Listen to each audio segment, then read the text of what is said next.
आज जो हम पढ़ेंगे वो है मोंगोडीबी एग्रीगेशन फ्रेमवर्क। तो मोंगोडीबी एग्रीगेशन जो है, इसको समझने की कोशिश करते हैं कि ये क्या है, और उसके बाद जो है फिर इसे देखते हैं। तो मोंगोडीबी एग्रीगेशन जो है, आप यूं समझें कि एक आपके पास डैशबोर्ड है। डैशबोर्ड को देखते हैं हम। Dashboard template.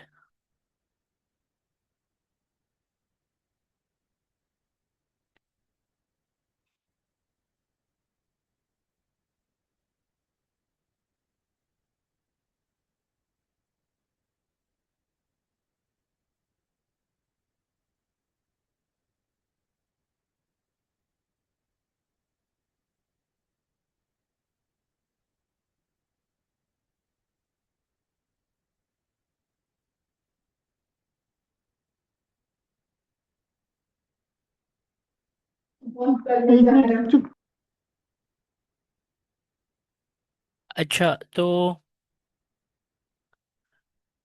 यहाँ बहुत सारे टेम्पलेट हैं, इसमें से किसी एक को हम देखते हैं। जैसे कि ये इसको देखते हैं।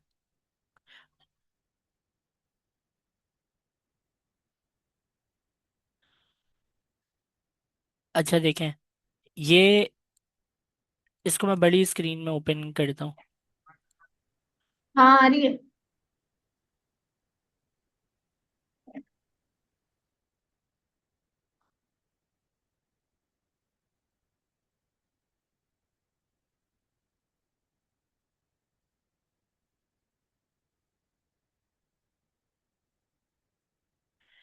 बल्कि रुकें एक मिनट।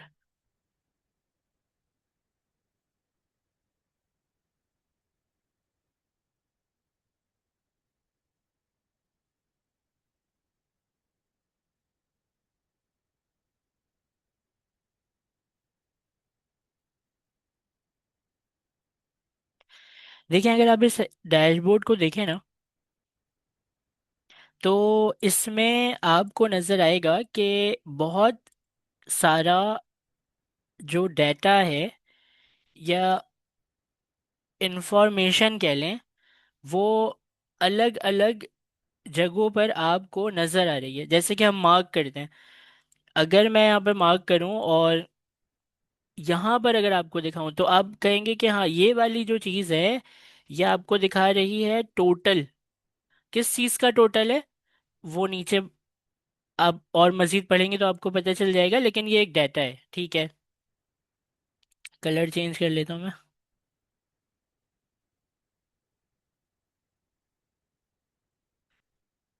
जी। तो ये क्या है, ये है टोटल। उसके बाद ये भी किसी चीज़ का टोटल है। तो हमें क्या करना है कि और देखना है। यहाँ पर देखें, यहाँ पर भी एक डाटा है, यहाँ पर भी एक डाटा है, यहाँ पर भी एक डाटा है, यहाँ पर भी है। इसी तरीके से यहाँ पर भी कुछ डाटा है फ्रंट एंड के ऊपर। ये टोटल एक अलग है, ये टोटल अलग है। ये दोनों सिमिलर ही लग रहे हैं वैसे तो। ये टोटल अलग है, ये टोटल अलग है। ये जो फ्रंट एंड के ऊपर आपको डाटा नजर आ रहे हैं, मैं टेक्स्ट की बात नहीं कर रहा। टेक्स्ट तो स्टैटिक है, लेकिन ये जो नंबर्स दिख रहे हैं, ये नंबर तो डायनामिक होंगे। ये कभी कम होगा, कभी ज्यादा होगा। तो as a front end developer, आपको आपकी ड्यूटी है कि इस चीज को आप अपने फ्रंट एंड के ऊपर दिखाएं। और as a back end developer, आपकी ड्यूटी है कि फ्रंट एंड के लिए दिखाने वाली एपीआई बनाए। मतलब एक अगर आप एपीआई बनाते हैं, जरूरी नहीं होता है ना कि आप ही फ्रंट एंड करें आप ही बैक एंड करें। सपोज करें फ्रंट एंड वाला बंदा कोई और है, तो आप उसको एपीआई बना कर देंगे, ये वाली, कि ये लो, ये डाटा इस एपीआई से नजर आ जाएगा। तो ये बात समझ आई कि फिर तो हर डाटा को दिखाने के लिए हमें क्या बनाना पड़ेगा, एक एपीआई बनानी एपीआई। पड़ेगी। तो इसके मतलब ये हुआ, इस अच्छा, ये भी तो कोई डाटा ही है ना। इसकी भी तो जो ये निडल है, ये आगे पीछे तो होती ही होगी, है ना? ये भी निडल आगे पीछे होगी, ये भी डाटा है एक। तो यहाँ पर भी डाटा है इस जगह पर, लेकिन ये तो कॉन्टेक्स्ट मैनेजमेंट से भी हो जाता है, इसको हम काउंट नहीं करते। मतलब आप समझ रहे हैं इसकी ये कितनी सारी एपीआई बनेगी, जो जो मैंने मार्क किया है उन सब की एपीआई बनाकर back end developer front end को देगा, और फ्रंट एंड वाला क्या करेगा, उसको अपने फ्रंट एंड में इंटीग्रेट कर देगा। मतलब अपने फ्रंट एंड में कुछ ऐसा वो करेगा कि पेज जैसे ही लोड हो, सारी की सारी एपीआई चलें और डाटा दिखाना शुरू कर दें।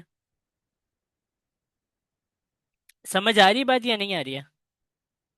जी सर। जी सर। अब ये जो नंबर्स है ना, ये नंबर्स आपको डेटाबेस में एज इट इज नहीं मिलते। मतलब मैं क्या कहना चाह रहा हूँ कि अगर इसको हम करते हैं अभी थोड़ी देर के लिए साइड में, क्योंकि हमें ये समझ आ गया। अगर मैं आपसे ये कहूँ कि मुझे दिखाओ नम वन, वो क्या है, तो आप कहेंगे कि नम वन टू है। फिर मैं कहूँगा अच्छा मुझे दिखाओ कि नम टू क्या है, तो नम टू जो है वो फाइव है। फिर मैं कहूँगा कि अच्छा ठीक है, तो नंबर वन भी मेरे पास है वेरिएबल जिसमें वैल्यू टू है, नम टू का वेरिएबल है जिसमें वैल्यू फाइव है। तो मेरे पास ये दो चीजें तो हैं, लेकिन मेरे पास क्या नहीं है, टोटल नहीं है। तो ये टोटल मुझे नम वन को प्लस करके नम टू से खुद ही निकालना पड़ेगा। तो मैं टोटल भी निकाल लूंगा, तो मैं क्या कर लूंगा, फाइव प्लस टू सेवन कर लूंगा। ये टोटल मेरे पास था नहीं किसी वेरिएबल में, मैंने खुद से क्या किया, कैलकुलेट करके एक नई वैल्यू बना ली, एक नया डाटा बना लिया। डेटा के नाम पर जो मेरे पास था वो तो नम वन था जिसकी वैल्यू टू है, नम टू था जिसकी वैल्यू फाइव है। टोटल मेरे पास नहीं था, मैंने दोनों को सम करके टोटल की एक टोटल का डाटा बनाया। उसके लिए मैंने एक एपीआई बना दी, उसके लिए मैंने एक एपीआई बना दी कि जब भी आप इस एपीआई को यहाँ पर दिखाना चाहते हो तो उससे आपको ये डाटा दिखेगा। क्या ये डाटा मेरे पास था पहले से? नहीं। तो फिर ये कैसे बना? मैंने मैनिपुलेट किया, मैंने उसको क्या किया, सेटिंग की और ये डाटा निकाल लिया। ये मेरे पास कहीं से भी नहीं आ रहा था, मेरे पास तो ये चीज़ आ रही थी और मेरे पास ये चीज़ आ रही थी। तो अपना खुद का दिखाने वाला डाटा बनाना, उसमें आपको कौन हेल्प करता है? मोंगोडीबी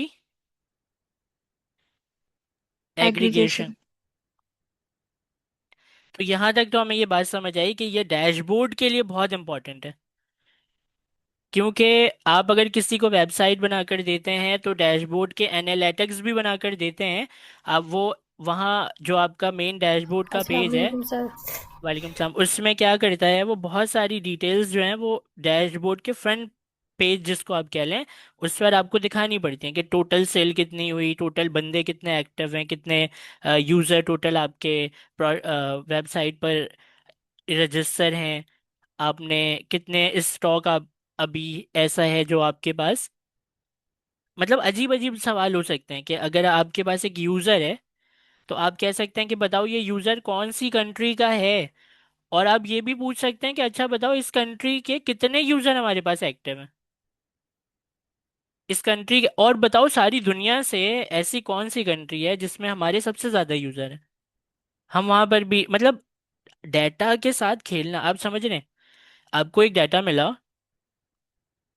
उस डाटा को आप पढ़ रहे हैं, अलग अलग तरीके से पढ़ रहे हैं। तो किसी चीज़ को मिलाकर, किसी चीज़ को किसी चीज़ के साथ जो है अटैच करके आप एक नई इंफॉर्मेशन निकाल ले रहे हैं। एग्जिस्टिंग डाटा तो है आपके पास, लेकिन उसी एग्जिस्टिंग डाटा को यूज करके किसी का एवरेज निकाल लिया। जैसे आपने देख लिया कि अच्छा ये बताओ कि हमारे जो हमारी जो वेबसाइट है उसमें कितने परसेंट मेल हैं और कितने परसेंट फीमेल हैं। आपने वो दो कैटेगरी बना ली, उसके बाद फिर आपने ये देखा और बोला कि अच्छा ठीक है ये बताओ कि इनके एज, एवरेज एज ग्रुप क्या है। एवरेज एज ग्रुप क्या है। जैसे कोई ई कॉमर्स की वेबसाइट है तो आप ये बताएंगे ना कि भाई, अब ये देखें कितनी अजीब सी बात है जो मैं करने लगा हूं। मैं कहूंगा कि हमारे पास जो है वो एवरेज एज जो है वो निकालो, और टॉप 5 या टॉप 3 सबसे ज्यादा बिकने वाले प्रोडक्ट हमारे कौन से हैं वो निकालो। तो मैं अपने टॉप सबसे ज्यादा प्रॉफिटेबल या कह लें, या फिर सबसे ज्यादा सेल होने वाले जो प्रोडक्ट हैं वो निकालूंगा, और यूजर निकालूंगा। यूजर में मैंने मेल का डाटा या फीमेल का डाटा जो निकाला, तो उसमें मैंने क्या किया, मैंने इसमें एज एवरेज निकाला। और एज एवरेज निकालने के बाद जो है फिर मैंने देखा कि क्या जो इनमें से कौन से वाले लोग हैं जो इन तीनों को यूज करें। हमें पता चला कि भाई ये जो है ना फीमेल्स ज्यादा जो है ये चीजें खरीद रही हैं, तो हमने बोला अच्छा ठीक है, फीमेल में भी कौन सा एज फैक्टर है। तो पता चला कि भाई 25 जो है ना, ये एक ऑन एवरेज आपको 25 नंबर मिल गया कि 25 साल के, ऑन एवरेज 25 साल के लोग ये तीन प्रोडक्ट बहुत ज्यादा खरीदें। तो आपने इससे आइडिया लगा लिया कि अच्छा ठीक है, तो हम मतलब हमें इस कैटेगरी के प्रोडक्ट पे ज्यादा तवज्जो देने की जरूरत है। क्यों? क्योंकि ये वाला जो एवरेज एज फैक्टर है, वो अगर इस चीज को परचेज कर रहा है तो इससे सिमिलर चीजें भी परचेज करेगा वो। तो ये क्या है, ये एक रिसर्च टाइप की चीज भी हो सकती है आपके लिए। अब ये सब कर कैसे पा रहे हैं, एग्जिस्टिंग डाटा को मैनिपुलेट तो नहीं कहेंगे, आप उसको कहेंगे कि, उसको क्या कहेंगे कि आप जो एग्जिस्टिंग डाटा है उसके साथ जो है ना आप उसको ऑपरेशन परफॉर्म करके ना आप उसको देख पा रहे हैं। सर इसको डिफरेंट एंगल से सर देखेंगे। ये हाँ, फिल्ट्रेशन नहीं होती? फिल्ट्रेशन भी है बिल्कुल। तो आपको ये चीजें समझ आई कि हम ये क्या पढ़ने जा रहे हैं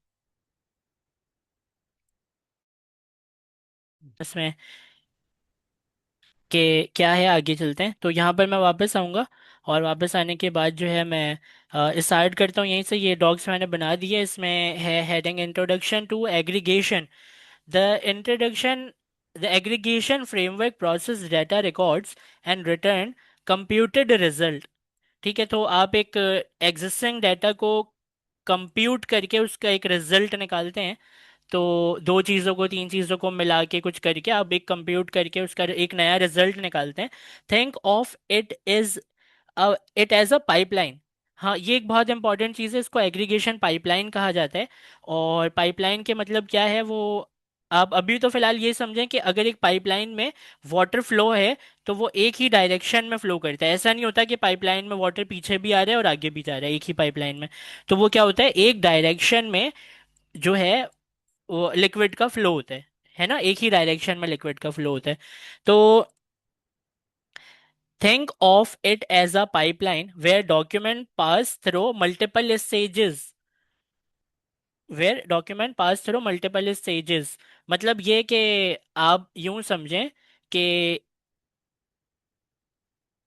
आपका जो, आप यही समझें कि एक पाइपलाइन है उसमें डाटा फ्लो कर रहा है एक डायरेक्शन में। ठीक है, अभी आप यही समझें, आगे हम देखते हैं। Each stage transforming the document in some way. और ये वाली ये बात है कि अगर लेट सपोज आपका एक डॉक्यूमेंट है, और आइए इसको समझ ही लेते हैं ना, बल्कि एक मैं यहाँ पर बना लेता हूँ डाटा। तो आप कंसिडर करें कि ये आपका एक डाटा है। अच्छा, इसके अंदर आपने कुछ लिखा हुआ है, ये डाटा है आपका।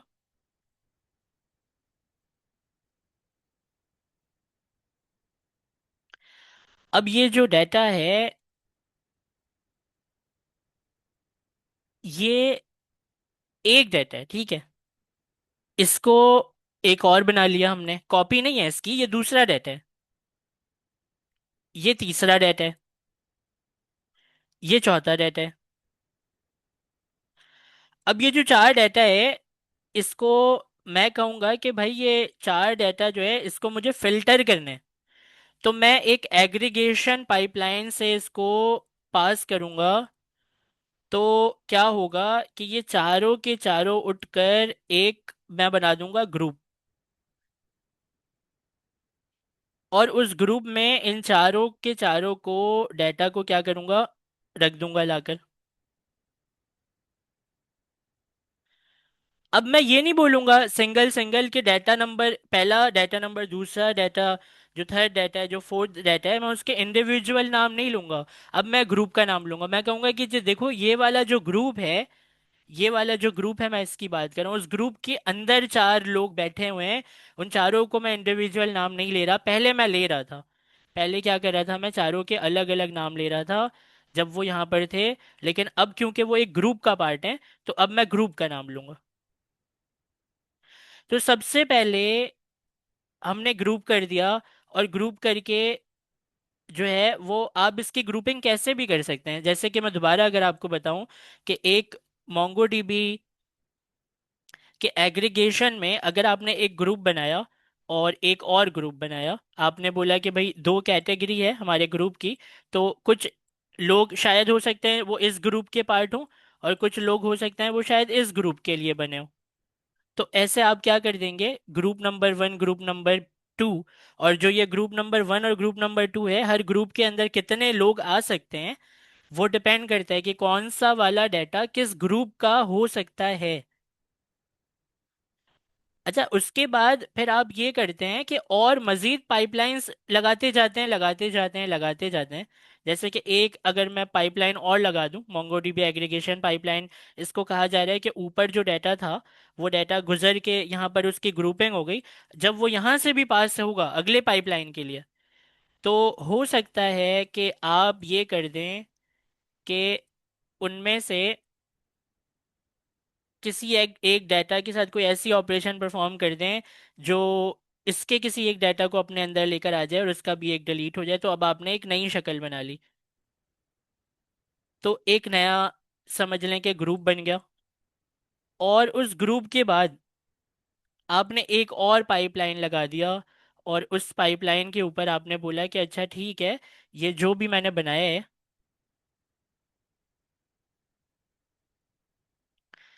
तो इसके ऊपर मैं एक डाटा, ये जो लास्ट वाला पाइपलाइन ये जो आपने लगाया है, इसके ऊपर आप किसी एक डाटा को निकालना चाह रहे हैं, तो वो एक डाटा है ये वाला।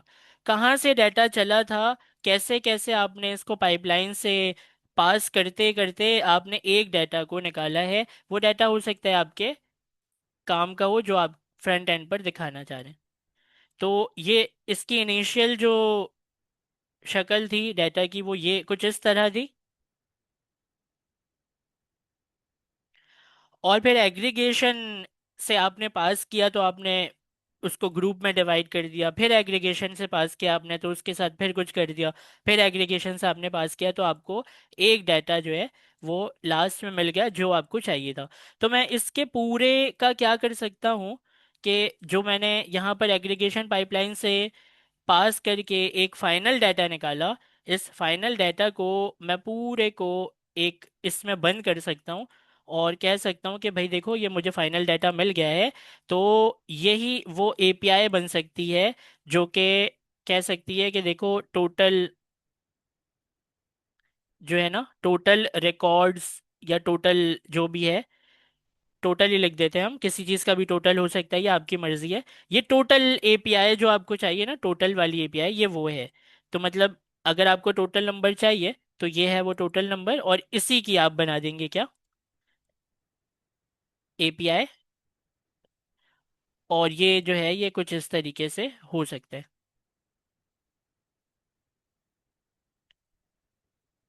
तो मुझे पता है कि अभी थोड़ा मुश्किल हो रहा है, समझ नहीं आ रहा है, लेकिन ये चीज़ हमें इतनी तो समझ आ रही है कि एक डाटा है, उसके साथ कुछ पाइपलाइन का प्रोसेस है, कुछ करते हैं तो फिर वो क्या कर देते हैं, हम उसको किसी ग्रुप में डिवाइड कर देते हैं, फिर उसको किसी और सर। शक्ल में कन्वर्ट कर देते हैं, फिर वो फाइनल डाटा बन जाता है।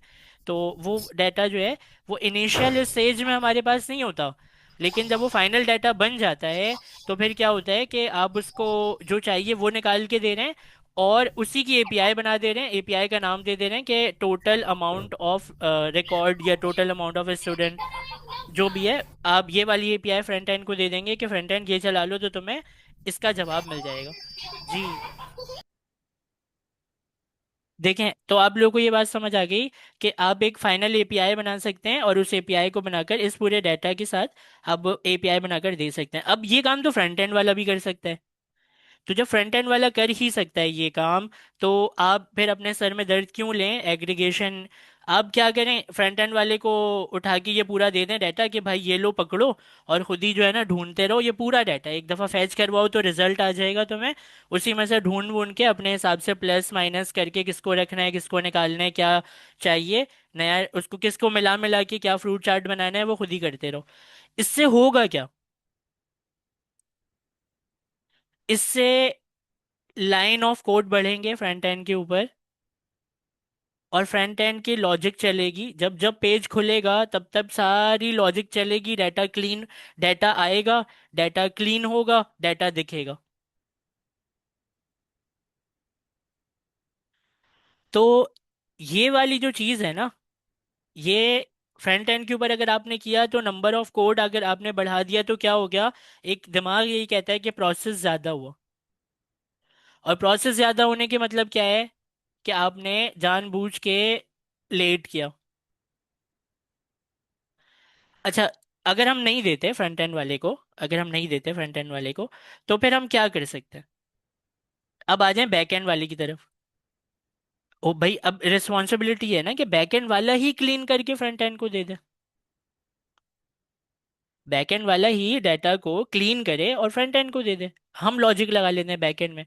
तो अगेन वही बात आ गई कि नंबर ऑफ कोड आपने बैक एंड में बढ़ा दिया।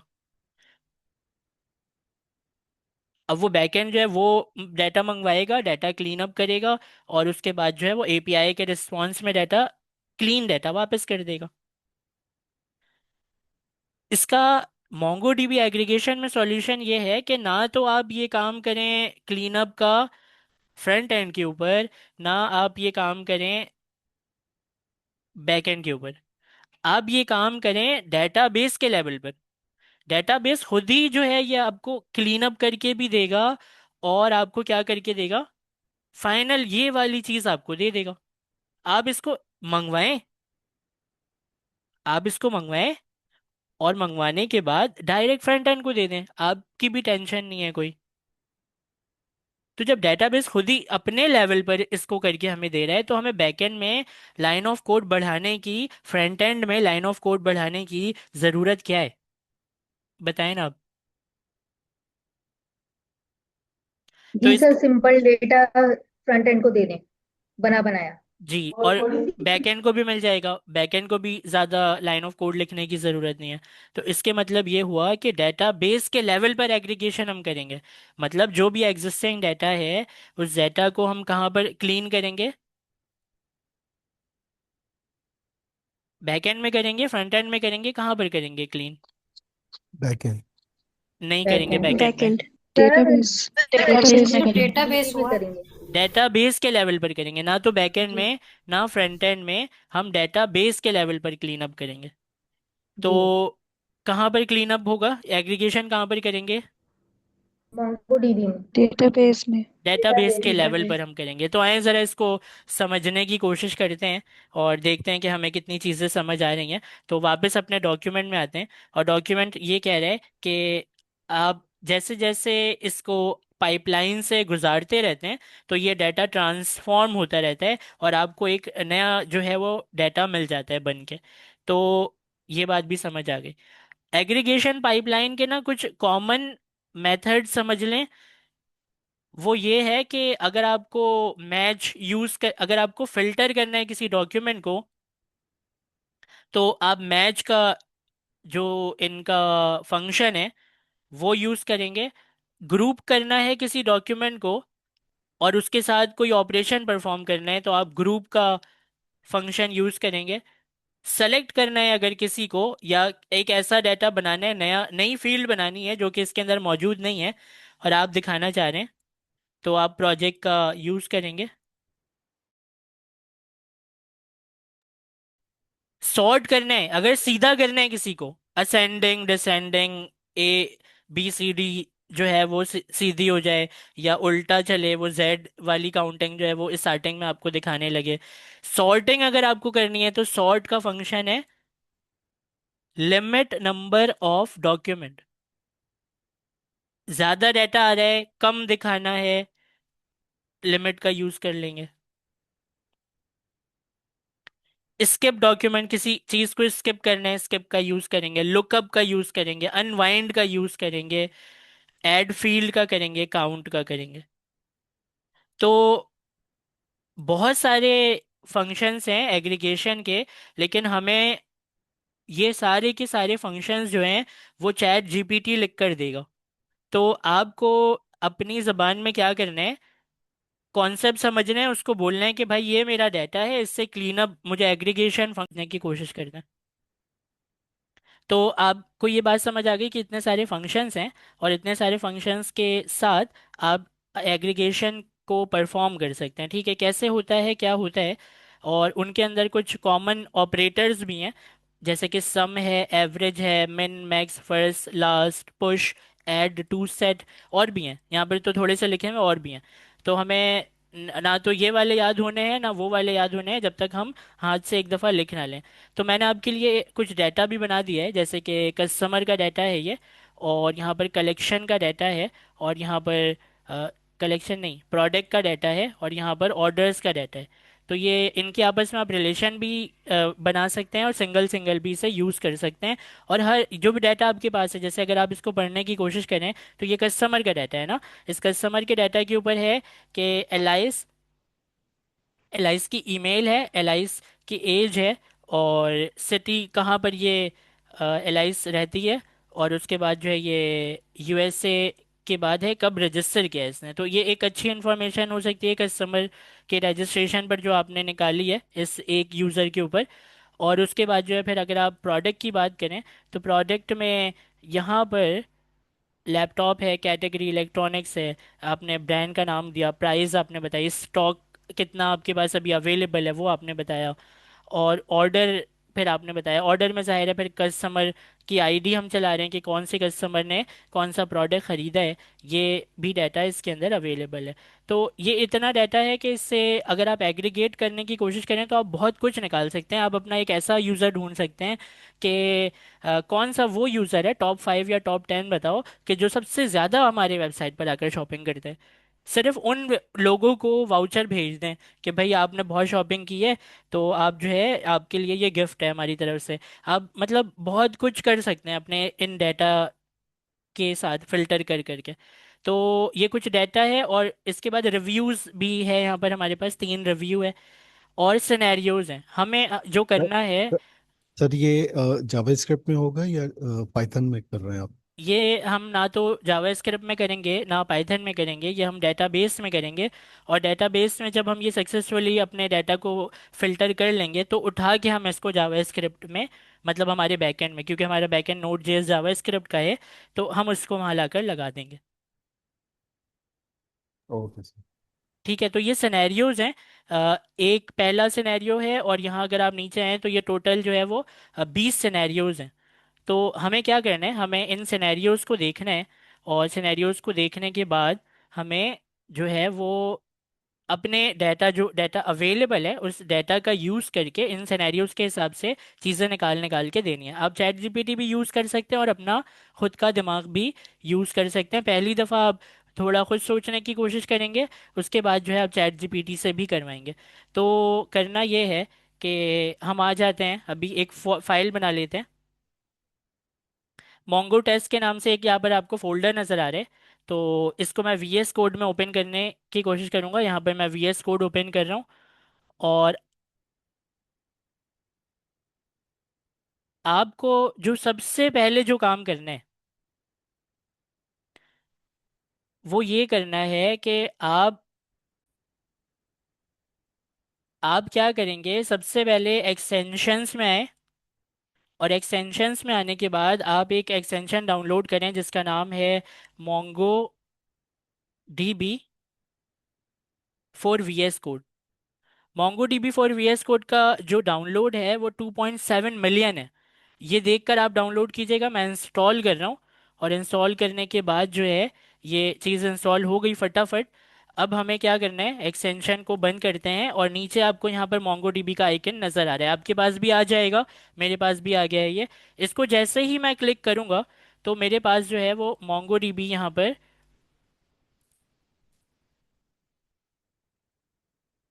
ओपन हो जाएगा। अभी इससे मुझे राइट क्लिक करके कनेक्ट करना पड़ेगा, हो सकता है आपको ना करना पड़े। आप जब इसको क्लिक करेंगे तो यहाँ पर खुद ही वो कनेक्ट वाली स्क्रीन आ जाएगी, मेरे पास नहीं आ रही है तो मैं कनेक्ट करूँगा।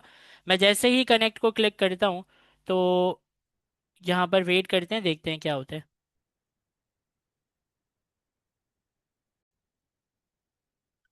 अच्छा, मैंने क्या किया, वो मेरा पुराना कनेक्शन बना हुआ था तो मैंने राइट क्लिक करके पहले रिमूव कनेक्शन किया, तो अब मुझे ये बटन नज़र आने लग गया है। आपको हो सकता है ये सब करने की पहली दफ़ा में ज़रूरत ना पड़े, और आप इसको एक ही दफ़ा कनेक्ट करेंगे, जाहिर है एक ही MongoDB आपका होता है, तो आप ऐड कनेक्शन करेंगे, आपके पास ये वाली स्क्रीन आ जाएगी। इस स्क्रीन के ऊपर आप कनेक्ट के बटन को क्लिक करेंगे, आपसे ये क्या पूछेगा, आपकी कनेक्शन स्ट्रिंग जो आपने वहाँ MongoDB में बनाई है, वो मैंने आपको बार बार बोला भी था कि आप सेव करके रख लीजिएगा।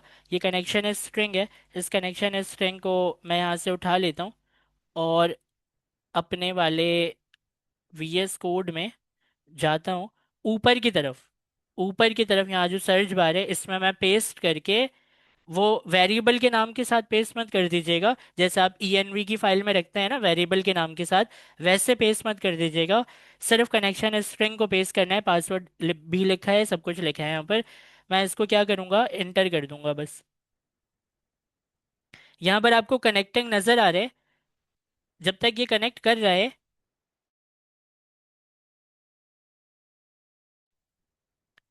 जब तक ये कनेक्ट कर रहे हैं हम अपने डेटाबेस में चलते हैं, और डेटाबेस में जाकर हम अपने डेटाबेस को भी ओपन कर लेते हैं। तो मैं एक अपने ब्राउज़र पर लिखूंगा MongoDB, और यहाँ से मैं डेटाबेस तक साइन इन करके जाऊँगा, तो साइन इन करता हूँ मैं।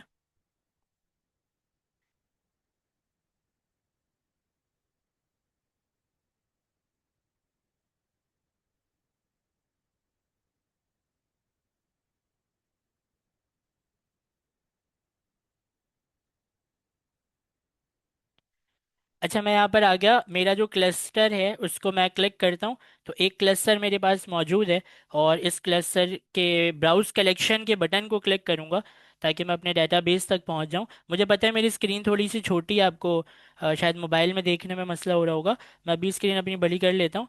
लेकिन उससे पहले जो ये डेटाबेसेस बने हुए हैं, इन डेटाबेसेस को मैं यहाँ से डिलीट कर देता हूँ, ये पुराना काम हुआ हुआ है मेरा, इसको मैंने डिलीट कर दिया ताकि हमारा जो डेटाबेस है वो क्लीन हो जाए। अब आप देख सकते हैं कि यहाँ पर कोई डाटा मौजूद नहीं है ना, यहाँ पर कोई डाटा मौजूद नहीं है, लोड आ सैम्पल डाटा और ये सब लिखा आ रहा है। तो आते हैं अपने VS कोड में वापस, और यहाँ पर देखते हैं, तो यहाँ पर दिखा रहा है नॉट कनेक्टेड। ठीक है, दोबारा से कनेक्ट करेंगे, फिर से कनेक्शन इस स्ट्रिंग को मैं देता हूँ, मेरे कनेक्शन स्ट्रिंग में हो सकता है कोई मसला हो, देखते हैं, दोबारा ट्राई करते हैं। सर इसके अंदर वो जो पासवर्ड है वो भी रखना है ना? जी हाँ।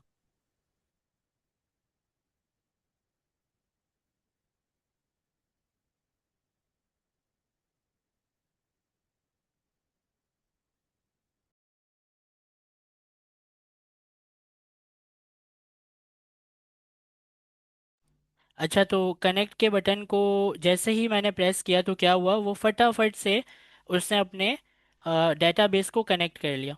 अब डेटाबेस जैसे ही कनेक्ट हुआ तो यहाँ पर आपको आपके डेटाबेसेस नज़र आने लगे, एडमिन, कॉन्फ़िग, लोकल, ये सारी चीज़ें नज़र आने लग गई।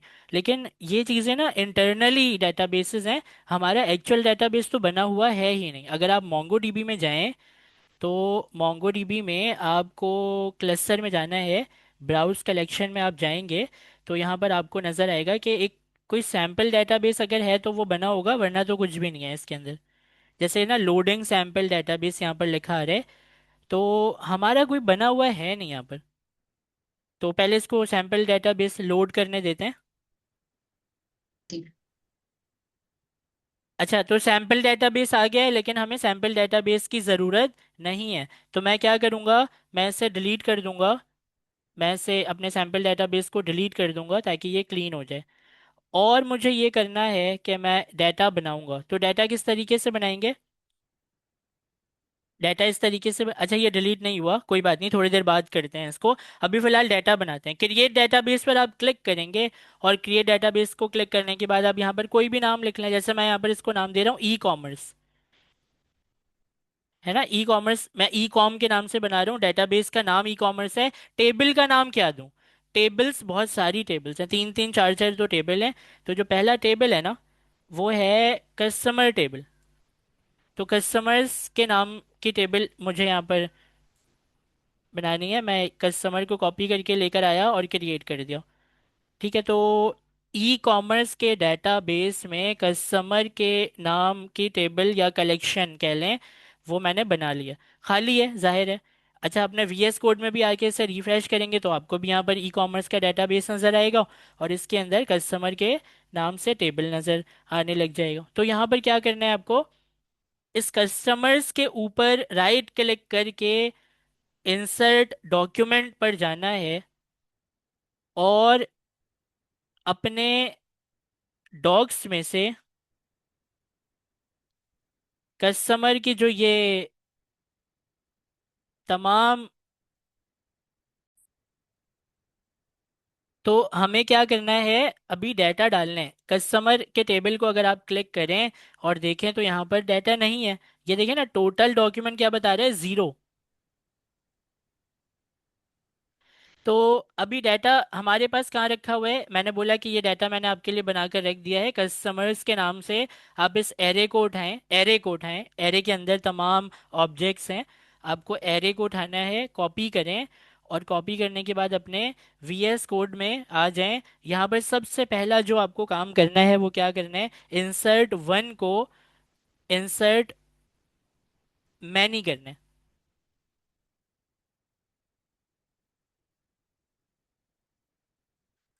और उसके बाद जो है फिर आप करली ब्रैकेट को मिटाकर इस राउंड ब्रैकेट को खाली करेंगे। पहले आप करली ब्रैकेट को मिटा दिया आपने, अब वहां से जो कॉपी करके लेकर आए हैं आप पूरा का पूरा एरे, वो इसके अंदर लाकर रख देंगे। मैं साइड से ये बंद कर देता हूँ, साइड वाली विंडो। अब ये जो आपने यहाँ पर लिख कर रखा है कस्टमर के कलेक्शन में, कस्टमर के कलेक्शन बोलें या टेबल बोलें एक ही बात है, टेबल में आप ये तमाम डाटा जो है डालना चाह रहे हैं। और इसको कैसे आप वहां तक पहुंचाएंगे, ये प्ले का ऊपर बटन है, मैं आपको मार्क करके दिखाता हूँ। प्ले का बटन है यहाँ पर, इस जगह पर।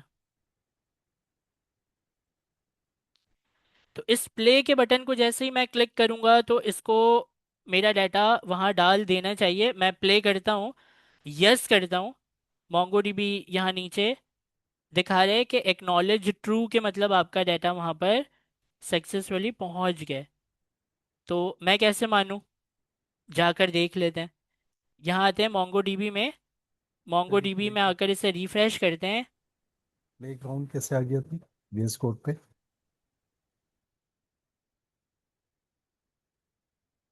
VS कोड में उसकी कह रहे हैं। अच्छा, आप यहाँ पर देखेंगे कि आपको यहाँ पर ई कॉमर्स का जो डेटाबेस है उसके अंदर जो कस्टमर्स के नाम की जो टेबल है, उस टेबल के अंदर डाटा नज़र आने लगा है। देखें यहाँ पर लाइस है, बॉब स्मिथ है, यहाँ पर चार्ली है। तो ये सारे के सारे यूजर्स का जो डाटा है वो यहाँ पर पहले नहीं था, लेकिन अब आने लगा। कितना आसान हो गया ना, डाटा उठाओ वहां से यहाँ पर भेज दो। तो जब ऐसा है तो फिर हम एक काम करते हैं, बाकी के डाटा जो कस्टमर के बाद है, जैसे प्रोडक्ट का डाटा, ये भी भेज देते हैं। प्रोडक्ट को क्या करते हैं, कॉपी करें, नहीं पहले क्या करना पड़ेगा, प्रोडक्ट के नाम से आपको एक कलेक्शन को बनाना पड़ेगा। तो पहले आप प्रोडक्ट्स के नाम को कॉपी करें, फिर आप ई कॉमर्स के डेटाबेस को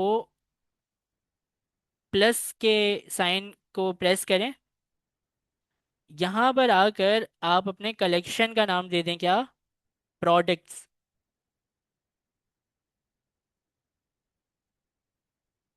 और इसे क्रिएट करें।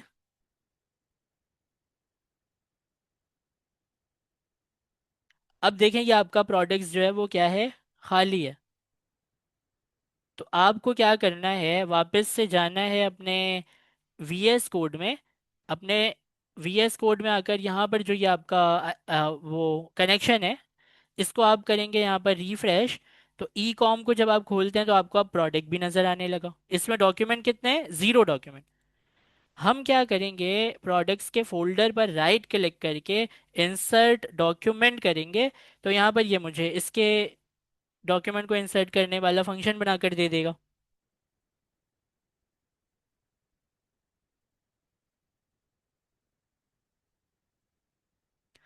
अब मुझे सबसे पहले क्या करना है, इंसर्ट मैनी को क्लिक करना है। इंसर्ट मैनी, यहाँ पर इंसर्ट वन को हटाकर इंसर्ट मैनी को भी मैंने लिख दिया है, ताकि एक से ज़्यादा डाटा मैं डाल पाऊँ। और मैं अपने डॉग्स के अंदर आऊँगा। डॉग्स में क्योंकि मुझे मिलता है प्रोडक्ट का डाटा, तो मैं प्रोडक्ट के डाटा को यहाँ से कॉपी करके यहाँ पर आकर इसको कर्ली ब्रैकेट को मिटाऊंगा।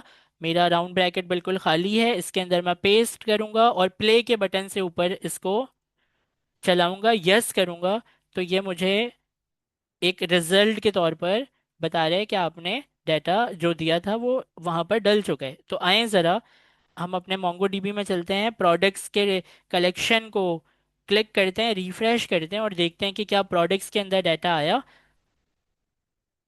तो लैपटॉप लिखा नज़र आ रहा है, वायरलेस माउस नज़र आ रहा है, मतलब डाटा आ गया। प्रोडक्ट के अंदर भी डाटा है और कस्टमर के अंदर भी डाटा है। कस्टमर देखें, अब कस्टमर के मैंने कलेक्शन को क्लिक किया तो एलाइस और बॉब स्मिथ यहाँ पर दोनों मुझे दिखाई दे रहे हैं। तो दोनों टेबलों में डाटा जो है वो आ चुका है। तीसरी टेबल भी बना लेते हैं। तीसरी टेबल का नाम, वहाँ अपने डॉग्स में जाएंगे, ऑर्डर्स है इसका नाम, इसको कॉपी करेंगे और अपने मोंगो डीबी के डेटाबेस के प्लस के आइकन को क्लिक करके कलेक्शन के नाम को मैं दूंगा ऑर्डर्स। इसे क्रिएट करते हैं।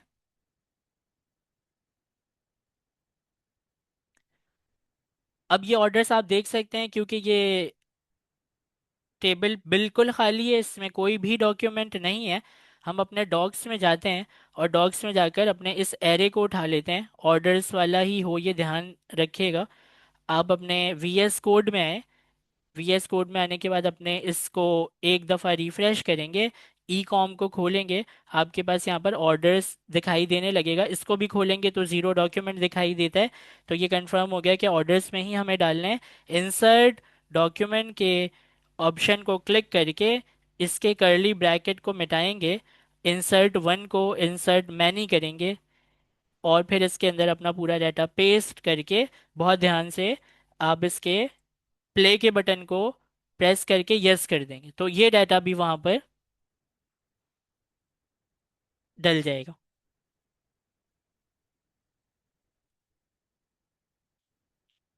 अब हम मोंगो पर चलते हैं और मोंगो को रिफ्रेश करते हैं। तो आपके पास यहाँ पर 3 कलेक्शन है। तीनों कलेक्शन में डाटा मौजूद है। कस्टमर के कलेक्शन में कस्टमर का डाटा, ऑर्डर के कलेक्शन में ऑर्डर का डाटा, ये ऑर्डर वाला है, और प्रोडक्ट्स के कलेक्शन में प्रोडक्ट्स का डाटा।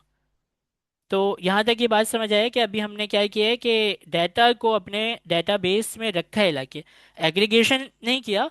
डाटा ही नहीं होगा तो एग्रीगेशन कैसे करते। तो अभी पहले क्या किया, डाटा को लाकर अपने डेटाबेस में रखा है और रखने के लिए हमने एक एक्सटेंशन का यूज़ किया है, उसका नाम है Mongo DB for VS code. यहाँ तक कोई सवाल?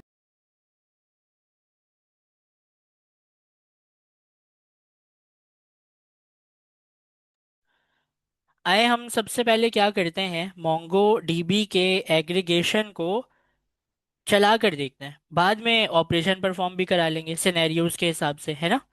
तो चला कर देखते हैं। मेरी स्क्रीन थोड़ी छोटी है, मैं इसको एडजस्ट करता हूँ।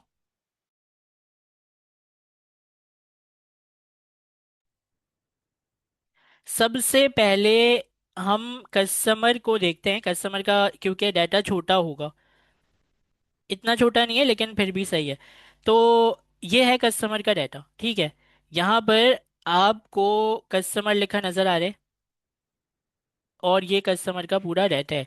इसमें देखने वाली चीज़ एक तो ये है, और ऊपर की तरफ अगर आप देखें तो यहाँ पर टोटल डॉक्यूमेंट आपको दिखाया जा रहा है कि टोटल 10 डॉक्यूमेंट है। मतलब कितना डाटा है? 10 टेन डाटा यहाँ पर अभी मौजूद है। तो 10 डॉक्यूमेंट मतलब 10 डाटा मौजूद है, 10 कस्टमर का डाटा मौजूद है, ठीक है। तो आप अगर गौर से देखें ना, तो यहाँ पर एग्रीगेशन का एक टैब है। इस एग्रीगेशन के टैब को अगर आप क्लिक करें तो आप पहुंच जाते हैं एग्रीगेशन में। और अब जो आप देख रहे हैं वो एग्रीगेशन के अंदर का व्यू देख रहे हैं। इसके अंदर आपको यहाँ पर आ जाना है। दो तरीके होते हैं, या तो आप इस सेजेस से इसको कर लें सेट, या आप टेक्स्ट फॉर्म में सेट कर लें। हम टेक्स्ट फॉर्म में करेंगे क्योंकि कोड लिखेंगे तो समझ में भी आता रहेगा साथ में, है ना। तो ये है टेक्स्ट फॉर्म का बटन, इसको आप करेंगे क्लिक।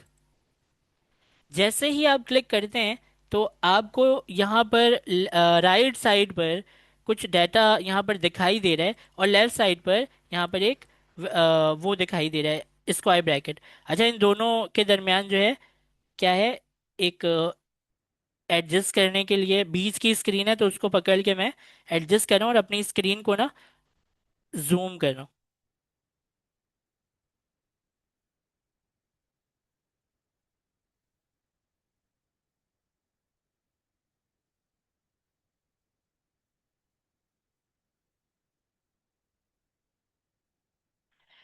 तो मेरा ख्याल है कि आप देख पा रहे होंगे कि जो ये आपका जो लेफ्ट साइड है, लेफ्ट साइड के ऊपर आपके पास एक एरे है और राइट साइड पर आपके पास एक डाटा है। तो ये आप सबको विजिबल है ये। जी सर। जी सर। जी अच्छा, सर। पाइपलाइन क्या होता है? पाइपलाइन जो है वो ये है कि आप एक कर्ली ब्रैकेट बनाते हैं, और कर्ली ब्रैकेट को बनाकर वही आपका पाइपलाइन हो जाता है। देखें, स्क्वायर ब्रैकेट के अंदर आप आए, आपने स्क्वायर ब्रैकेट को खोला और इसके अंदर एक लगा दिया आपने कर्ली ब्रैकेट। ये है क्या, पाइपलाइन। ये क्या बन गया, एग्रीगेशन पाइपलाइन। इसमें डाटा के साथ आप क्या कर सकते हैं, फिल्टरेशन जो भी करना है, छेड़ना है डाटा को, वो आप इसके अंदर कर सकते हैं। दूसरी पाइपलाइन बना रहा हूं मैं, कैसे बनाऊंगा, कॉमा लगाया, दूसरी पाइपलाइन बना दिया। इसके अंदर भी मैं कुछ डाटा के साथ क्या कर सकता हूँ, फिल्ट्रेशन, कोई मैनिपुलेशन जो भी करना है कर सकता हूँ। कॉमा लगाया, तीसरी पाइपलाइन बना दिया, चौथी पाइपलाइन बना दिया। चार चार पाइपलाइन से पास करके अपने डाटा को फिल्टर कर सकता हूँ मैं। डाटा आएगा बहुत ज़्यादा फॉर्म में, पहले पाइपलाइन में जाएगा तो डाटा कम हो जाएगा फिल्टर होकर। सपोज करें कि 4 बज गए, अब आप दूसरे वाले पाइप, ये सेकंड पाइपलाइन में था। थर्ड पाइपलाइन जो है उसमें आपने दो ही डाटा को फिल्टर किया, और फोर्थ पाइपलाइन में आपने सिंगल एक डाटा निकाल लिया। तो ये है कि यहाँ से आपने शुरू किया, यहाँ तक आप पहुँच गए। ये है क्या, एग्रीगेशन पाइपलाइन। इसके अंदर लिखते हैं, अभी कोड लिखते हैं, सारे पाइपलाइन को अभी मिटाते हैं। लास्ट वाले पाइपलाइन को मिटाते हैं, सेकंड वाले को भी मिटाते हैं, फर्स्ट वाले पर आ जाते हैं।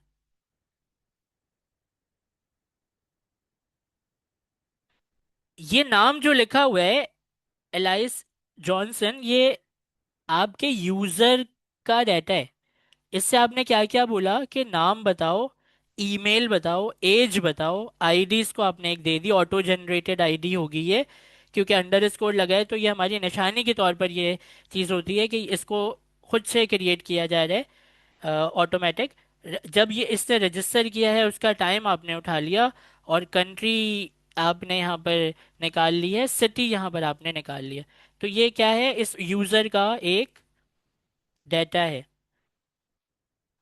अगर आप अपने सिनेरियोज को देखें तो पहला पहला जो सिनेरियो है वो क्या कहता है कि फाइंड, मतलब ढूंढो।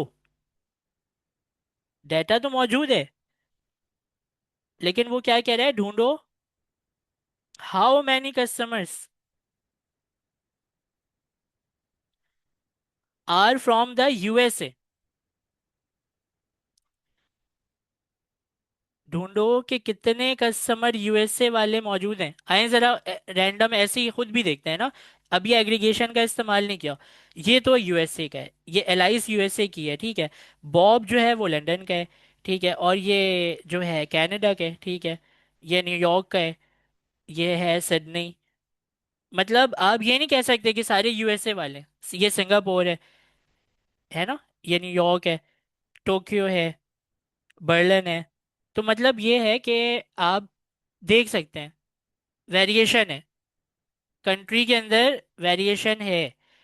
जर्मनी, जापान, यहाँ पर सब। अब इसको क्या चाहिए, यूएसए वाला चाहिए। यूजर कौन से चाहिए, यूजर। अब आप कंसिडर करें, करने से पहले आप कंसिडर करें आपके डेटाबेस में बहुत सारे यूजर हैं, user user user user user. कोई कहता है भाई मुझे यूएसए वाला यूजर दिखा दो, तो कैसे दिखाएंगे, एग्रीगेशन का यूज करके निकालेंगे और दिखा देंगे। तो करें इसको, ढूंढें यूएसए वाला यूजर कैसे ढूंढा जाता है। जी सर। जी सर। पहला सिनेरियो क्या था कि find how many customer are from the USA. ठीक है, तो ये ढूंढते हैं आज इसको। इसका सॉल्यूशन वैसे नीचे लिखा हुआ है यहाँ पर। आप अगर चीटिंग करना चाहें तो कर सकते हैं, क्योंकि आपको और मुझे दोनों को ही नहीं आता। तो हम क्या कर सकते हैं, सीख सकते हैं यहाँ से। इसको करने का तरीका ये है कि इसने मैच का यूज किया। अब मैच के बारे में आपको यहाँ ऊपर बताया गया है कि फिल्टर डॉक्यूमेंट किस काम में आता है। ये डॉक्यूमेंट को फिल्टर करने के काम में आता है, ठीक है। डॉक्यूमेंट मतलब डाटा। जहां जहां डॉक्यूमेंट आएगा, आप क्या डॉक्यूमेंट को क्या पढ़ेंगे, डाटा पढ़ेंगे। तो फिल्टर डाटा। अच्छा ठीक है, एक यूजर के ऊपर कितने डाटा, मतलब कितनी प्रॉपर्टीज अवेलेबल हैं एक यूजर के ऊपर। एक, दो, तीन, चार, पाँच, छ, सात। ठीक है, सात प्रॉपर्टी वाला एक डाटा है एक यूजर का, ठीक है। अब मुझे ये करना है कि मुझे यूएसए वाले को ढूंढना है। तो यूएसए वाले को ढूंढने के लिए मैंने लगा लिया है कर्ली ब्रैकेट, यही मेरा पाइपलाइन है। ये अब इस पाइपलाइन को मैं ओपन करता हूँ, कर्ली ब्रैकेट को मैंने ओपन किया। और यहाँ पर मैं लिखूंगा मैच। जैसे ही आप MATCH लिखेंगे, आपको सजेशन एक नीचे मिलेगा, $, मैच।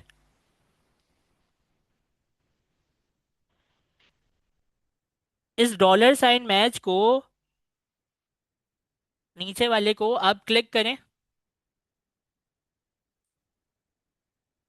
ये आपसे क्या मांग रहे हैं, क्यूरी। क्यूरी में ये होता है कि आप इसको बताते हैं कि मैच करना किससे। तो कंट्री। क्यूरी मतलब है आपकी इस साइड पर कुछ और इस साइड पर कुछ। तो इसके मतलब ये है कि आपको मैच करना है, किससे मैच करना है, कंट्री से। आए जरा इसकी क्यूरी लिखते हैं। हमें कंट्री से मैच करना है ना, कंट्री को कॉपी करें ताकि स्पेलिंग मिस्टेक ना हो, और यहाँ की कंट्री लिख दें। अब कंट्री की वैल्यू को बताना है आपको। कंट्री के वैल्यू को बताने के लिए आपको वैसे देखें, एक वेरिएशन ये भी हो सकती है कि फ्रंट एंड डेवलपर अगर उसका खराब है, आपका फ्रंट एंड डेवलपर, उसका जो है तरीका ये हो सकता है कि वो एक इनपुट बॉक्स बना दे। आपकी गलती नहीं है। और अगर आप फ्रंट एंड डेवलपर हैं और आप ऐसा काम करें तो आप भी पागल ही हैं। देखें, ये इनपुट बॉक्स है। इसमें यहाँ पर एक ऑप्शन हो सकता है कि आप इसको बोलें कि भाई कंट्री लिखो, तो वो लिखेगा पाकिस्तान या जो भी है वो लिखेगा। ये तरीका सही नहीं होता। उसमें पता है क्या, कोई PK लिख देगा, कोई पूरा पाकिस्तान लिख देगा। आपको लिखने वाला नहीं देना चाहिए, आपको ऑप्शन देना चाहिए drop down menu. Drop down menu मतलब खोलो, यहाँ से सेलेक्ट कर लो, उससे स्पेलिंग मिस्टेक नहीं होगी। अब ये जो यूएसए लिखा है, अगर मैं ड्रॉप डाउन मेन्यू में ना रखूं, जैसे फ्रंट एंड डेवलपर अगर ये ड्रॉप डाउन मेन्यू में ना रखे, तो कोई लिख देगा बंदा आकर यूनाइटेड स्टेट्स ऑफ अमेरिका, और कोई लिख देगा यूएसए, और कोई लिख देगा यूएस। अब मैं कैसे ढूंढूं? तो इसीलिए ऑप्शन एक ही रखना चाहिए। ड्रॉप डाउन मेन्यू में आपने अक्सर देखा होगा कि वो क्या करते हैं, वो आपसे सेलेक्ट करवाते हैं कि कंट्री को सेलेक्ट करो। याद है, आपने देखा होगा ना, बहुत जगहों पर आपने देखा होगा, कंट्री के सिलेक्शन में ड्रॉप डाउन मेन्यू देते हैं, लिखने का नहीं देते वो लोग आपको, वरना प्रॉब्लम हो जाएगी बाद में। ऐसे डाटा को फिल्टर करते हैं ना, तो वो फिर बहुत मसला बन जाता है।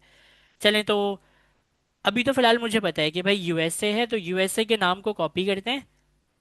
मेरी क्यूरी कहाँ चली गई? अच्छा, कंट्री है ना, कंट्री की स्पेलिंग यहाँ पर कॉपी करके यहाँ पर लिखें, और उसके बाद आप यहाँ पर लिखें यूएसए। तो जैसे ही आप ये लिखेंगे, तो क्या होगा? कुछ भी नहीं होगा। अब उसके बाद आपने जो इससे मैच किया,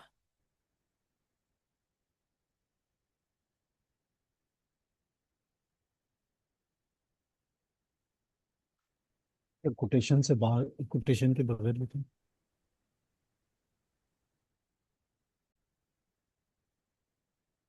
अच्छा तो क्या हुआ कि हमने जैसे लिखा कंट्री कॉलन यूएसए, तो वो दिखाने लग गया, डाटा दिखाने लग गया। वो मोंगोडीबी ने थोड़ा टाइम लिया लोड करने में, मिटा के लिखा हमने तो वो लोड कर लिया, उसने दिखाने लग गया। तो अब मुझे ये बताएं कि कितने डॉक्यूमेंट आपके पास जो है वो यहाँ पर मौजूद हैं। एक यूएसए वाला, और जिसकी आईडी 4 है, डायना, वो जो है ये भी है, आपके यूएसए की है ये। हेनरी जो है ये भी यूएसए का है, और तीन ही डॉक्यूमेंट आपको यहाँ पर नजर आ रहे हैं। तो क्या समझ आया कि मैच क्या काम करता है?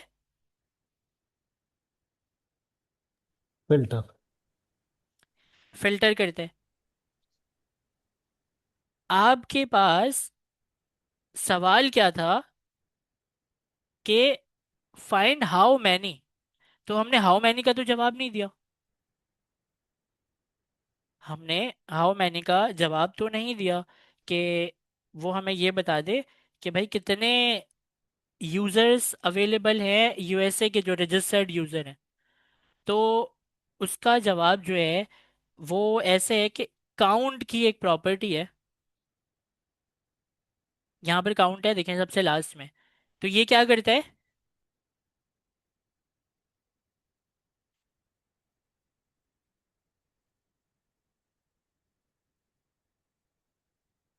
काउंट करता है डॉक्यूमेंट को।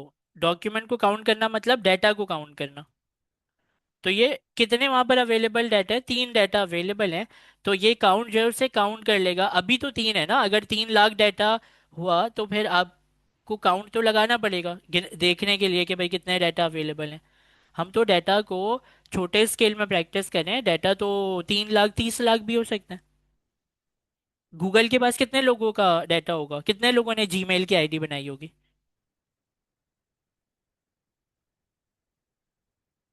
तो काउंट को यूज करते हैं, देखते हैं। तो काउंट को यूज करने के लिए आपको क्या करना पड़ेगा?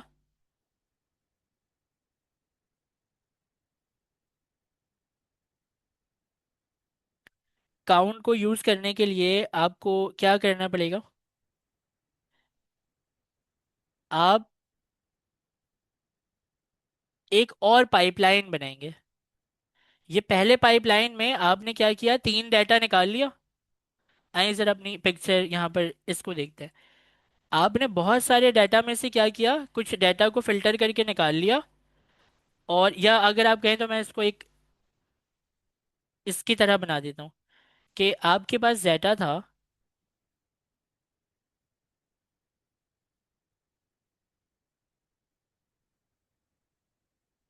इस डाटा के ऊपर आपने एग्रीगेशन पाइपलाइन को लगाया, और एग्रीगेशन पाइपलाइन जो है उसने क्या किया,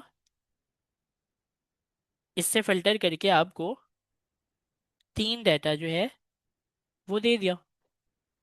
अब आप क्या करने लगे हैं, आप इसके अंदर एक काउंटिंग भी आप डाल रहे हैं, इसी के डाटा जो आपको 3 डाटा आपने ढूंढा है, इसके अंदर एक प्रॉपर्टी ऐड कर रहे हैं आप तो कैसे होगा, अगली पाइपलाइन को हम बनाएंगे, कैसे बनाएंगे? आपका जो ये पूरा कर्ली ब्रैकेट है, इसके बाद एक कॉमा लगाएं, नीचे आए, एक और पाइपलाइन को ओपन करें, और उसके बाद जो है फिर आप यहाँ पर आकर काउंट का यूज़ करेंगे। काउंट को अगर आपको लिखना नहीं आ रहा है, आप यहाँ से कॉपी कर सकते हैं, डॉक्यूमेंट से यहाँ आकर आप लिख सकते हैं। वैसे अगर आप ऐसे लिखें ना तो ज़्यादा बेहतर है, COUNT आप लिखेंगे, सजेशन देगा, आप इसको क्लिक करेंगे, वो खुद ही स्ट्रक्चर बता देता है कि उसके बाद क्या आना चाहिए। तो काउंट में आप बता देंगे कि क्या, कौन सी प्रॉपर्टी, देखिए जितना डाटा आपके पास है, कित आप मुझे ये बताएं कि कितने डॉक्यूमेंट को ढूंढा आपने, बहुत सारे डॉक्यूमेंट में से कितने डॉक्यूमेंट ढूंढे आपने? तीन। 3 डॉक्यूमेंट ढूंढा, एक एग्रीगेशन पाइपलाइन और लगाया हमने। अब हम क्या कर रहे हैं, अब हम अपना एक फाइनल रिजल्ट देखें किस शक्ल में बना रहे हैं। हम सिंपल ये कह रहे हैं कि 3 डॉक्यूमेंट है, इसको एक नाम भी दे देंगे, क्या देंगे, टोटल 3। सही है, टोटल डॉक्यूमेंट लिखूं तो ज्यादा बेहतर रहेगा, डॉग्स लिख देते हैं, चलें। Total dogs is equal to 3। ये मेरा बन गया एक क्या, डाटा। इसकी API अगर मैं बना दूं तो फ्रंट एंड डेवलपर की जिंदगी कितनी आसान हो जाएगी। उसको मैं दे दूंगा API के टोटल डॉक्यूमेंट पता करना है ना, तो क्या करो, कंट्री का नाम सिर्फ मेरे पैरामीटर में लिख देना फंक्शन के, खुद ही पता चल जाएगा कि कितने यूजर, कहाँ से यूजर कितने आपके पास रजिस्टर है। फ्रंट एंड डेवलपर तो खुश हो जाएगा, वो कहेगा कि भाई ये तो बड़ी आसान API बना दी आपने। ये एग्रीगेशन पाइपलाइन का फायदा हुआ कि इतने सारे में से 3 को निकाला और 3 की काउंटिंग कर ली, यही काउंटिंग उसको भी चाहिए, फ्रंट एंड डेवलपर को। आपने API बना के दे दी इसकी। आइए जरा इसको नाम देते हैं, तो इसका नाम हमने क्या बोला, टोटल। ये नाम है, ये कुछ भी हो सकता है, टोटल डॉग्स। अब ये जो ये पाइपलाइन है ना, लास्ट लास्ट पाइपलाइन में आपने इसका बल्कि और अच्छा नाम देते हैं, इसका नाम हम देते हैं, उसमें क्या था, टोटल कस्टमर की बात हो रही है ना सॉल्यूशन में, यहाँ पर क्या नाम लिखा हुआ है, total USA USA customer. Customer. इसको कॉपी करते हैं, यही नाम देते हैं इसको, टोटल USA कस्टमर। अब इसकी एक API बन गई तो फ्रंट एंड की जिंदगी आसान होगी कि नहीं होगी, बैक एंड में भी कुछ आपको फिल्ट्रेशन करने की जरूरत नहीं पड़ी। ये रिजल्ट आएगा आपके API में से, टोटल USA कस्टमर 3। अच्छा एक काम करते हैं, एक काम करते हैं, हम यहाँ पर लिखते हैं जापान, लिखते हैं यहाँ पर। अब वो पूरा कैपिटल से हो तो बेहतर है। मेरा ख्याल है कि शायद इस तरह होगा। देखें, जापान का कितना कस्टमर है, एक। एक है, इसकी API बना दूंगा मैं एक ऐसी API बना दूंगा, मैं फ्रंट एंड वाले को कहूंगा कि भाई मुझे दो कंट्री का नाम, मैं तुम्हें बता रहा हूँ कि कितने वाले यूजर कहाँ के जो हैं वो रजिस्टर हैं। तो ये सवाल अगर कोई पूछता है आपसे कि भाई हमारे पास जितने यूजर रजिस्टर हैं, उनमें से मुझे जरा ये बताओ कि इस कंट्री के कितने यूजर हैं, तो इस कंट्री के जो यूजर हैं वो बता सकेंगे आप कि नहीं बता सकेंगे? Find how many customer are from USA।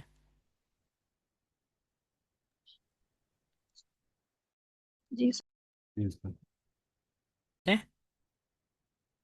अच्छा देखें, तो ये चीज़ आपको बिल्कुल समझ आ गई है कि सिनेरियो नंबर 1 को आपने किस तरीके से जो है वो अप्लाई करना है। सिनेरियो नंबर 2 है ग्रुपिंग एंड एग्रीगेशन।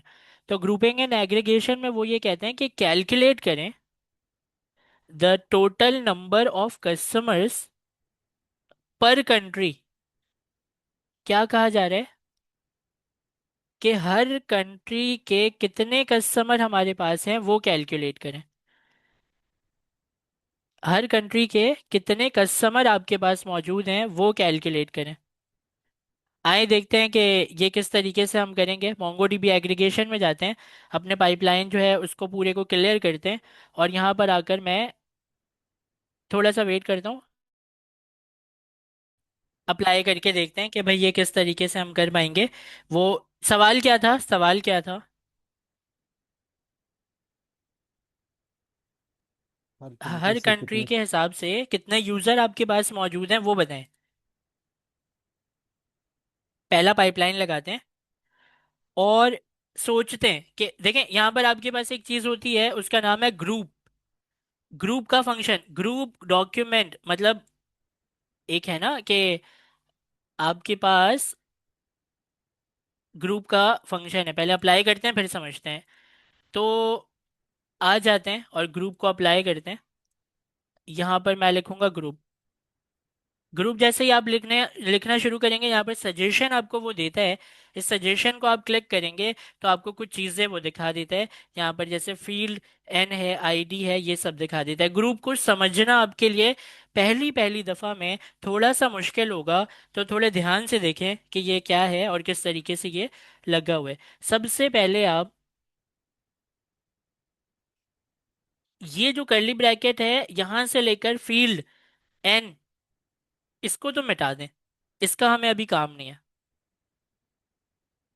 ठीक है, थोड़ा क्लीन हो गया ये। लास्ट वाले कॉमा को भी मिटा दें। अब ये ग्रुप आपसे, इसको मैं थोड़ा और क्लीन कर देता हूँ। ठीक है, अब जो ये ग्रुप है, ये आपका ये कह रहा है कि आपको, आपके पास बहुत सारे डाटा है, समझिएगा। एक डाटा, दो डाटा, तीन डाटा, चार डाटा, पाँच, छः। अब एक एग्रीगेशन पाइपलाइन से हमने इसको पास करना है और यहाँ मुझे बनाना है एक ग्रुप। अब मुझे पता नहीं है ना कि कितने ग्रुप बनेंगे, इसका मुझे आइडिया नहीं है। हाँ, ये है कि जब एग्रीगेशन पाइपलाइन से ये डाटा एक एक करके गुजरेगा, एक एक करके जब ये डाटा गुजरता है, अब समझिएगा, सिंगल सिंगल डाटा की बात कर रहा हूँ मैं। जब ये यहाँ से पास होता है तो इसको पता चलता है कि अच्छा ये तो इस ग्रुप का पार्ट है, तो ये यहाँ के इसके अंदर सेव हो जाता है। जब ये इस एग्रीगेशन पाइपलाइन से गुजरता है तो इसको पता चलता है कि अच्छा ये भी इस ग्रुप का पार्ट है, तो ये भी इसके अंदर आ जाता है। तो हम क्या कर सकते हैं कि हम इन दोनों को उठा के इसके अंदर रख देंगे। अब ये एक ग्रुप का पार्ट हो गया। इसी तरीके से ये वाला जब इस एग्रीगेशन पाइपलाइन से गुजरता है तो इसको पता चलता है कि ये तो इधर का पार्ट है। तो क्या कर सकते हैं आप इसको उठाकर इसके अंदर रख सकते हैं। इसी तरीके से ये तमाम आपको एक एक करके दिखाई देंगे कि जो है कौन सा वाला किस ग्रुप का पार्ट है। उसके हिसाब से आप उन सब को उठा के उसके ग्रुप के अंदर आपने जो है वो रख दिया। आपने नहीं रखा, एग्रीगेशन पाइपलाइन आपने बनाया, खुद ही वो चले गए अपने अपने हिसाब से अपने अपने ग्रुप में। सवाल क्या था, कौन से कंट्री के कितने यूजर हैं? अगर मैं ग्रुप में निकाल लूं तो मुझे खुद ही पता चल जाएगा कि इस ग्रुप के अंदर कितना डाटा है, इस ग्रुप के अंदर कितना डाटा मौजूद है, इस ग्रुप के अंदर कितना डाटा मौजूद है। करके देखते हैं और अच्छे से समझ आ जाएगा आपको, करके देखते हैं। ग्रुप को लिखने का यही तरीका था, एक्स्ट्रा चीजें मैंने मिटाई हैं आपके सामने। आईडी जो है, इस नाम को आप कभी चेंज नहीं करते ग्रुप में। अच्छा, मुझे ये बताएं किस बेस पर ढूंढने कह रहे हैं वो? कंट्री नेम के बेस पे। Country train. नेम के बेस पर ढूंढने कह रहे हैं, ठीक है। तो कंट्री की स्पेलिंग को कॉपी करेंगे और यहाँ पर एक्सप्रेशन को, एक्सप्रेशन मतलब होता है कि आप पूरा फंक्शन लिख दें, कोई नाम लिख दें, कुछ भी लिख दें। एक्सप्रेशन के मतलब ये होता है, एक्सप्रेशन को मिटाएंगे। डबल कोट के अंदर आप यहाँ पर लगाएं डॉलर साइन के साथ कंट्री। क्यों? क्योंकि ये कंट्री की प्रॉपर्टी को मेंशन करता है। अब पता है क्या हुआ? अब आपके पास जितने भी पॉसिबल कंट्रीज थी ना, उनके ग्रुप बन गए। जर्मनी का ग्रुप बन गया, सिंगापुर का ग्रुप बन गया, यूएसए का ग्रुप है, आपका कनाडा ग्रुप है, यूके है, जापान है और ये ऑस्ट्रेलिया है। इतनी ही कंट्रीज आपके डेटाबेस में अवेलेबल हैं। अब ये बात पूरी तो नहीं हुई, उसने तो आपसे क्या बोला कि नंबर ऑफ कस्टमर, कितने कस्टमर हर कंट्री के अंदर मौजूद है वो भी तो बताओ।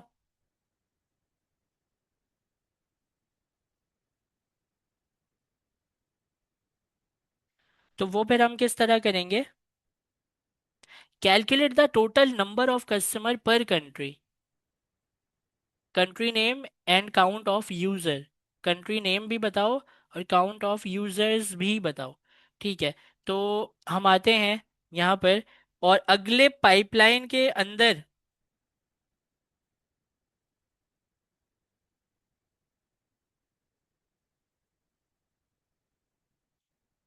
क्या करें। सर मैच लगाएं। देखें अभी तो हमने सीखा नहीं है, ओके। तो काउंट इसीलिए काउंट लगाएंगे ना सर। जी, सॉल्यूशन जो आपके ओके। पास लिखा हुआ है आप उससे भी चेक कर सकते हैं। मैं आपको एक मेथड वहां पर होगा सम के नाम का, मैं आपको दिखाता हूँ। सम का काम होता है कि वो काउंटिंग कर देता है आपके लिए। तो आईडी में आपने कंट्री लिख दी और कॉमा लगाकर आप जो है वो एक नाम अपने वेरिएबल का, ये नाम कुछ भी हो सकता है, ये देते हैं और उसके बाद आप सम का यूज करते हैं। बिल्कुल यही किया गया है यहाँ पर। तो आए यहाँ पर हम करते हैं कि ये जो ग्रुप है इसकी आईडी तो हो गई, लिख दी है आईडी। अब इसके इसी ग्रुप के अंदर हूँ, देखें मैं आपको थोड़ा पढ़ना सिखाता हूँ। ये है ग्रुप और ये है पाइपलाइन। बाहर वाला जो करली ब्रैकेट है, मैं मार्क कर देता हूँ इसे। ये बाहर वाला जो करली ब्रैकेट है, ये करली ब्रैकेट इसका पार्ट है, ये वाला करली ब्रैकेट। तो ये दोनों क्या है, पाइपलाइन है। और ग्रुप क्या है, ग्रुप का ये पूरा लिखा हुआ है, ये ग्रुप है। तो इस ग्रुप के अंदर एक प्रॉपर्टी है, दूसरी प्रॉपर्टी लिखने जा रहा हूँ मैं। तो आए लिखते हैं, कॉमा लगाया, ग्रुप के अंदर ही दूसरी प्रॉपर्टी लिखेंगे और इसका नाम कुछ भी हो सकता है। ये एक ऐसी प्रॉपर्टी आप लिख रहे हैं कि जो प्रॉपर्टी आपके एग्जिस्टिंग डेटाबेस में इस नाम से मौजूद भी नहीं है। इस नाम से आपके एग्जिस्टिंग डेटाबेस में जो प्रॉपर्टीज थी ना यूजर की, इस नाम से तो कोई प्रॉपर्टी मौजूद भी नहीं है। नई प्रॉपर्टी आप खुद अपने मर्जी की बना रहे हैं और इस अपने मर्जी की प्रॉपर्टी का नाम हम रखते हैं, यहां से उठा लेते हैं, क्या नाम है, कस्टमर काउंट। कस्टमर की काउंटिंग है ना।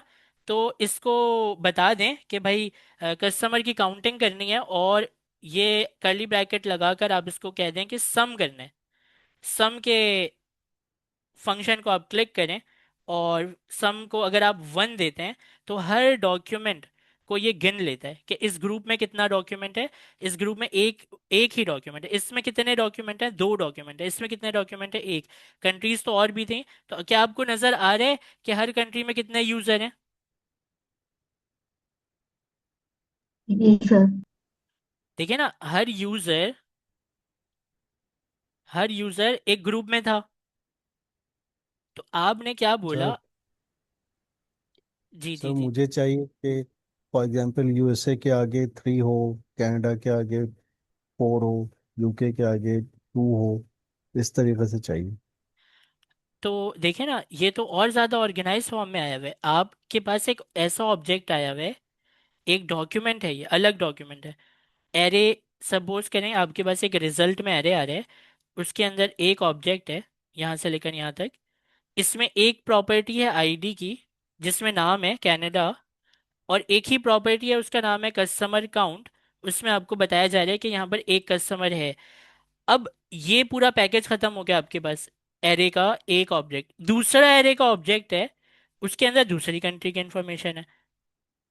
अगर फ्रंट एंड के ऊपर आप आप अपने डैशबोर्ड के ऊपर दिखाना चाहते हैं, तो आप एक बड़ी सी स्क्रीन यहाँ पर बनाएं और उसके अंदर छोटे छोटे कार्ड्स बना दें। उन कार्ड्स में कंट्री के नाम, कस्टमर, कितने यूजर वहाँ के हैं, दूसरे कार्ड में दिखा दें यहाँ। और ये मतलब यहाँ पर आप फ्लैग लगा दें उस कंट्री का। फ्रंट एंड वाले का काम है ये खूबसूरत बनाना। जैसे मैंने लगा दिया यहाँ पर पाकिस्तान का फ्लैग लगा दिया, यहाँ पर यूएसए का फ्लैग लगा दिया, यहाँ पे बता दिया कि भाई इतने यूजर, इस कंट्री का नाम ये है और इतने यूजर यहाँ के रजिस्टर है हमारी इस वेबसाइट के ऊपर। ठीक है सर। अच्छा, नेस्टेड ग्रुप भी हो सकते हैं सर, नेस्टेड भी या हो नहीं? सकता है, वो कॉम्प्लेक्स हो जाएगा आगे जाके थोड़ा। तो अभी हम आसान आसान चीजें देख रहे हैं, एंड में जैसे जैसे बढ़ेंगे तो वो देखें, वो आप अगर इस सॉल्यूशन में आए ना, तो यहाँ पे सॉल्यूशन देखें, इसकी लेंथ क्या है। यहाँ से ये शुरू हो रहा है और यहाँ पर ये खत्म हो रहा है। इतना बड़ा अगर एक पाइपलाइन इसने डिजाइन किया है जिसमें ग्रुप कर रहे हैं, मैच कर रहे हैं, लुकअप कर रहे हैं, अनवाइंड कर रहे हैं, तो बहुत कॉम्प्लेक्स डाटा ही होगा जिसको ये इतने बड़े इसमें ये करने की कोशिश कर रहे हैं कि रेटिंग को एनालिसिस करने की कोशिश कर रही है। ठीक है। फ्रंट एंड वाले को नहीं पता होता कि पीछे जो है वो कितनी कॉम्प्लेक्सिटी से आप ये डाटा निकाल के ला रहे हैं। फ्रंट एंड वाले को तो एपीआई से मतलब है, वो एपीआई चलाए, उसके फ्रंट एंड में उसको क्या दिख जाए, डाटा दिख जाए। पीछे से आप ये जो टोटल। सोच सोच रहे हैं, आप जो ये फंक्शंस को लगाना, कितने पाइपलाइन से उसको पास करना है, कैसे डाटा को निकालना है कि उसको जवाब मिल जाए, उसको तो देखिए फ्रंट एंड वाला जो सिर्फ बटन के ऊपर या पेज के ऊपर एपीआई लगाएगा, एपीआई से जो डाटा आ रहा है उसको दिखाने का काम है उसका, पेज के ऊपर वो दिखा देगा। समझ पा रहे हैं आप? जी सर, हम इधर बना रहे हैं सर। जी, तो यहाँ तक समझ आया? दो सवाल आपने जो, बल्कि मेरा ख्याल है कि शायद ये क्वेश्चन कंप्लीट नहीं किया है हमने, ये क्वेश्चन कंप्लीट नहीं किया है। देखते हैं सवाल क्या था कि calculate the total number of customer as per country. तो यहाँ पर सॉल्यूशन में अगर आप देखें तो सॉल्यूशन में यहाँ पर एक सॉर्ट के पाइपलाइन को भी यूज़ किया गया है। सॉर्ट का पाइपलाइन ये है कि वो आपके जो काउंटिंग है ना, जैसे वन आ रहा है, टू आ रहा है, फिर वन आ रहा है, तो ये अजीब, इसमें कोई सीक्वेंस नहीं है काउंटिंग में। तो आइए ज़रा एक पाइपलाइन और बना लेते हैं, ये पाइपलाइन इसके बाद एक कॉमा लगाते हैं, कॉमा लगाकर एक पाइपलाइन और बनाते हैं और इसको कहते हैं कि सॉर्ट करना है हमें। तो जो पिछला डॉक्यूमेंट देखें, पहले तो मैं सॉर्ट ले लूँ। सॉर्ट कहता है फील्ड बताएं, फील्ड है कस्टमर काउंट, ये रहा। और सॉर्टिंग ऑर्डर बताएं, सॉर्टिंग ऑर्डर आप दे दें इसको, हायर वैल्यू ऊपर रखनी है, ज्यादा कस्टमर दिखाने हैं ना, तो उल्टी गिनती चलानी है, -1 लिख दें। इसके लिखने का तरीका है ये, -1 लिखेंगे तो हायर वैल्यू ऊपर रख देता है, और +1 लिखेंगे तो लोएस्ट वैल्यू ऊपर रख देता है। देखें ये लोएस्ट वैल्यू 1 है तो ये इसने ऊपर रख दिया, तो हम -1 कर देते हैं इसे, ताकि हाईएस्ट वैल्यू से हमें नजर आए कि सबसे ज्यादा जो कस्टमर हैं वो है यूएसए के अंदर 3, फिर यूके के अंदर 2, फिर ऑस्ट्रेलिया के अंदर 1, फिर जर्मनी के अंदर 1, फिर सिंगापुर के अंदर 1, इसी तरह 1 1 1। तो ये आपने एक एग्रीगेट करके वो जवाब निकाल लिया जो उससे मांगा कि calculate the total number of customer as per country. आइए जरा तीसरे सिनेरियो को समझने से पहले मैं एक चीज आपको ये पूछना चाह रहा हूँ आपसे कि मुझे बताएं ओरिजिनल डाटा जो था इसका, क्या उस ओरिजिनल डाटा में आपके पास ज्यादा डॉक्यूमेंट नहीं थे? जी सर। ज्यादा डॉक्यूमेंट थे। यहाँ पर भी जो ग्रुपिंग हुई है, उस ग्रुपिंग को अगर हम काउंट करें तो कितना है, एक है, दो, तीन, चार, पाँच, छ, सात, यहाँ पर 7 ग्रुप्स आप कह सकते हैं कि आपने बना लिया। और टोटल यूजर कितने थे? 10 यूजर थे, जो कि अलग अलग 7 ग्रुप में डिवाइड हो गए। मतलब आपके पास 10 यूजर थे, आपने ग्रुप बॉक्स बना दिया, आपने बोला अपने अपने ग्रुप के हिसाब से इसमें चले जाओ, तो कोई 2 यूजर एक ही ग्रुप में आ गए, ऐसे एक यूजर एक ग्रुप में आ गया, एक यूजर एक ग्रुप में आ गया, तो ये ग्रुपिंग आपने कर दी। और ग्रुपिंग करने के बाद फिर आपने बोला कि भाई ये पहले हाईएस्ट वैल्यू दिखाओ फिर लोएस्ट वैल्यू दिखाओ, तो आपने उसको सॉर्ट कर दिया। तो इसको कॉन्सेप्चुअली जो है वो सोचना आसान है, इम्प्लीमेंटेशन जो है उसकी टेंशन मत लें, वो आपको चैट जीपीटी लिख कर दे देगा। अगर आप उसको अपने ओरिजिनल डाटा का स्ट्रक्चर दिखा दें और सवाल दे दें तो क्या ये हमें लिख कर देगा या नहीं देगा, ये भी हम इससे पूछते हैं। तो चैट जीपीटी पर चलते हैं और चैट जीपीटी को कहते हैं कि देखो कस्टमर में हूं ना मैं कस्टमर्स में आता हूँ, यहाँ पर मैं अपने इसको उठाता हूँ, एरे को, और इस चैट को कहता हूँ कि मुझे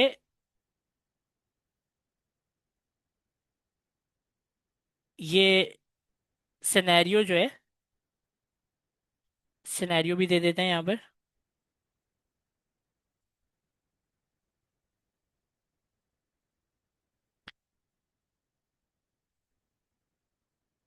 मोंगो डीबी एग्रीगेशन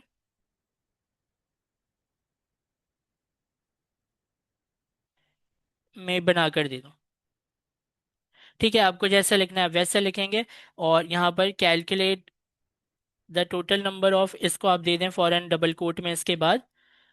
और उसके बाद जो है फिर आप इसको डाटा दे दें। तो डाटा कैसे देंगे, आप डाटा भी इसको दिखा देंगे कि डाटा की शक्ल ये है। और एंटर करते हैं, देखते हैं कि क्या ये हमारी बात को समझ पाता है या नहीं समझ सकता। तो देखते हैं। तो हमारे सिनेरियो के हिसाब से जो एग्रीगेशन पाइपलाइन है वो सैंपल कलेक्शन इसने बना दिया है, एग्रीगेशन इसने बना दिया है। क्या ये सिमिलर नहीं है, जो हमारा वाला है ग्रुप भी कर दिया, आईडी बना दी, टोटल नंबर ऑफ कस्टमर में सम करके वन कर दिया। जी सर। तो एग्रीगेशन बनाने की तो टेंशन नहीं है ना मुझे, वो तो ये बना देगा। सिनेरियोज दे दिया, डाटा दे दिया, एग्रीगेशन बना दिया। तो एपीआई अगर मुझे एग्रीगेट करके किसी अपने फ्रंट एंड डेवलपर को देना है तो मैं वो भी दे सकता हूँ बहुत आराम से। और वो क्यों दे सकता हूँ, क्योंकि मैं मुझे मोंगोडीबी एग्रीगेशन का पता है कि एग्रीगेशन पाइपलाइन में मैं डाटा क्लीन करके एक क्लीन एपीआई बनाकर अपने फ्रंट एंड डेवलपर को दे दूंगा उसके रिक्वायरमेंट के हिसाब से, उसके रिक्वायरमेंट के हिसाब से। तो इसी तरीके से एक सिनेरियो और भी कर लेते हैं। सिनेरियो नंबर 3 है, get all order with status delivered and show only order ID, customer ID and total amount. Order की बात हो रही है तो एग्रीगेशन हम किस पर लगाएंगे, गेट ऑल ऑर्डर्स की बात हो रही है तो ऑर्डर पर लगाएंगे। तो आ जाएं एग्रीगेशन पर चलते हैं। और अपनी स्क्रीन को मैं थोड़ा सा छोटा करता हूँ। ठीक है, मैं ऑर्डर्स वाले टेबल को क्लिक कर रहा हूँ। और इसके ऊपर जो है ये इसका डाटा लोड हुआ, एग्रीगेशन को खोलते हैं। ठीक है, एग्रीगेशन के टैब को क्लिक कर रहा हूँ मैं, इसका एग्रीगेशन लोड हो जाए, टेक्स्ट के बटन को क्लिक कर रहा हूँ, स्क्रीन अपनी जूम करूंगा मैं।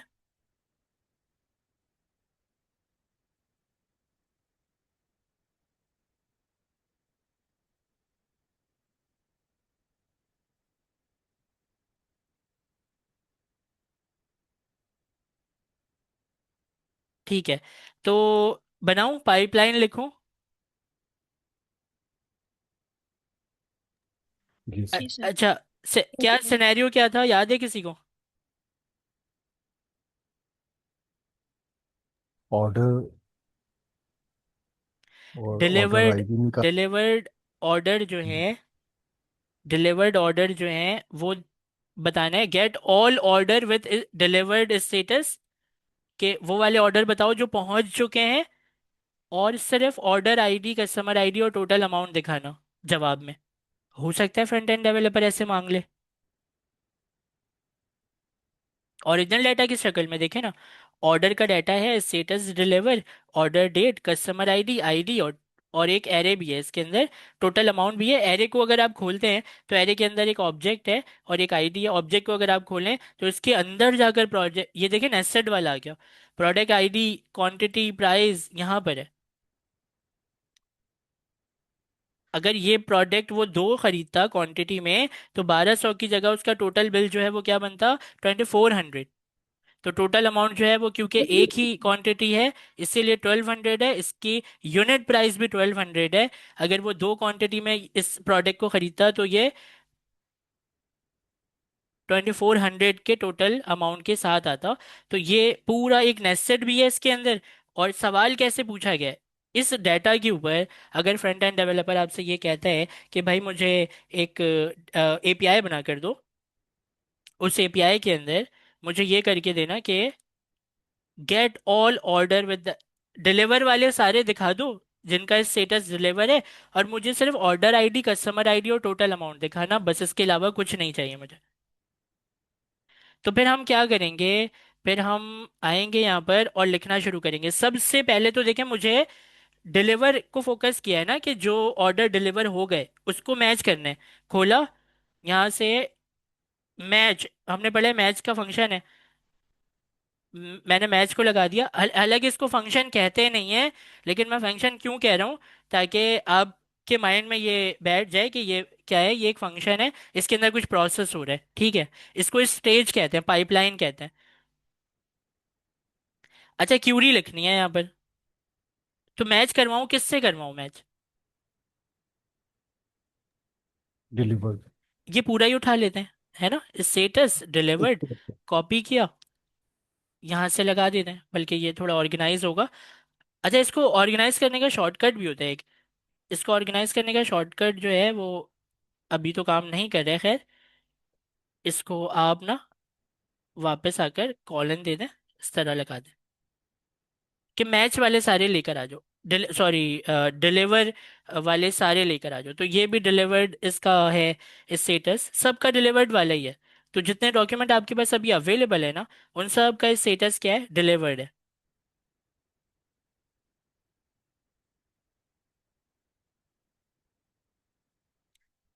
अब वो कह रहा है कि मुझे तीन ही देखें, इसमें कितनी प्रॉपर्टी आपके पास अवेलेबल है, एक प्रॉपर्टी, दो प्रॉपर्टी, तीन प्रॉपर्टी, चार प्रॉपर्टी, पांच प्रॉपर्टी। और इसको खोलेंगे तो इसके अंदर एक ऑब्जेक्ट है, उसमें भी तीन प्रॉपर्टी है। उसको क्या चाहिए, उसको ये आईडी चाहिए, ऑर्डर की आईडी, ऑर्डर के डाटा की आईडी चाहिए उसको। तो एक ये चाहिए, ठीक है, और क्या चाहिए, कस्टमर आईडी चाहिए, और क्या चाहिए, टोटल अमाउंट चाहिए। तो उसको तीन चीजें चाहिए, आईडी, कस्टमर आईडी और टोटल अमाउंट। उसको ये नहीं चाहिए, ये नहीं चाहिए, ये इनमें से कुछ भी नहीं चाहिए। तो जो चाहिए सिर्फ वो देना है हमें एपीआई के अंदर। तो कैसे देंगे, अगले पाइपलाइन को लगाएंगे, इस पाइपलाइन को कॉमा लगाकर आप नेक्स्ट पाइपलाइन लगाएं। और नेक्स्ट पाइपलाइन में आप इसको, एक और चीज़ है उसका नाम है प्रोजेक्ट। प्रोजेक्ट में आपको पहले बता दिया है कि प्रोजेक्ट सिर्फ वो दिखाने का काम करता है, सेलेक्ट एंड ट्रांसफॉर्म फील्ड वो दिखाता है जो आपको चाहिए, और वो सब नहीं दिखाता जो आपको नहीं चाहिए। तो जो दिखाता है ना, पहले तो आप लिखें प्रोजेक्ट। प्रोजेक्ट जो है वो एक सजेशन आपको यहाँ पर मिल गई है, इसको आप क्लिक करें। बहुत सिंपल है। आप स्पेसिफिकेशन जो है ना इसके अंदर आप यहाँ पर लिखेंगे, प्रोजेक्ट में जो जो आपको दिखाना है वो आप लिखेंगे सिंपल, कि आपको क्या क्या चाहिए। तो आप यहाँ पर अंडर स्कोर आईडी उठा लें, और अंडर स्कोर आईडी के बाद आप इसको यहाँ पर लिख देंगे 1। तो अब देखें, इसने सिर्फ आईडियां दिखाना शुरू कर दी, इसकी आईडी, इसकी आईडी और इसकी आईडी दिखाना इसने शुरू कर दिया। मुझे और भी चाहिए ना, तो कॉमा लगाता हूँ। कॉमा लगाकर मैं कहता हूँ कि भाई मुझे कस्टमर आईडी भी चाहिए। तो मैं क्या करूँगा,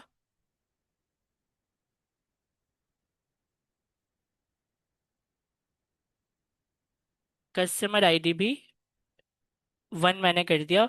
तो यहाँ पर क्या है, 1 2 3 के हिसाब से ये चीज़ दिखना शुरू हो जाएगी। और उसके बाद जो है, क्या था, टोटल अमाउंट, टोटल अमाउंट की जो स्पेलिंग थी, टोटल अमाउंट इस तरह है कैमल केस में। तो इसको भी आप कर देंगे 1। तो अब आपको डिलीवर वाले स्टेटस दिखना शुरू हो जाएंगे। आप मुझे खुद बताएं कि अगर मैंने इसकी एक एपीआई बना दी, इसकी इस एग्रीगेशन को मैंने यूज़ कर लिया, मुझे क्लीन डाटा मिल चुका है, मैं एक एपीआई बना दूं इस नाम से कि get delivered customer data, API का नाम है, ये मैं फ्रंट एंड वाले को दे दूं, तो क्या उसको ये नहीं मिल जाएगा, इसमें आईडी, कस्टमर आईडी और टोटल अमाउंट? क्या वो देखकर ये समझ नहीं जाएगा कि अच्छा ये सारे डिलीवर्ड वाले हैं? वो एक पेज पर दिखा देगा, कोई एक पेज बनाएगा कि डिलीवर्ड स्टेटस, उस पेज पर कोई भी कस्टमर जाता है तो उसको दिखा नजर आ जाएगा। ये डैशबोर्ड जो ओनर है ना, ओनर, अगर उसको ये डाटा देखना है कि भाई कितने ऑर्डर डिलीवर हो गए, तो एक फ्रंट एंड डेवलपर पेज बना देगा और इसमें आपकी ये वाली एपीआई चला देगा, जिसमें क्लीन डाटा दिख रहा है कि ऑर्डर आईडी ये है, कस्टमर आईडी ये है, और टोटल अमाउंट जो है वो ये है। समझ आ रही है आपको बात, एग्रीगेशन जो है इसको यूज करके आपने कैसे क्लीन कर लिया डाटा? नहीं समझ पा रहे आप? जी सर। तो ये है डाटा।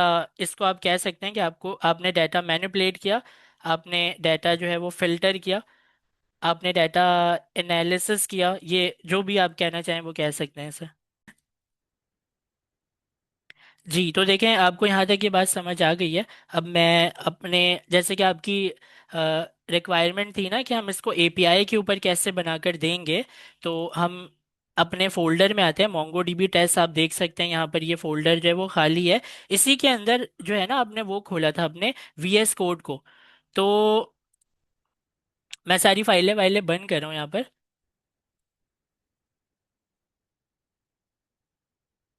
ठीक है, ये मोंगो डीबी है आपका, इसको भी बंद कर दें। ये वीएस कोड है, कनेक्ट हुआ हुआ है, वो मैंने सिर्फ विंडो बंद की है, कनेक्ट तो हुआ हुआ है यहाँ पर। लेकिन अभी इसका हमें कोई काम नहीं है, खैर।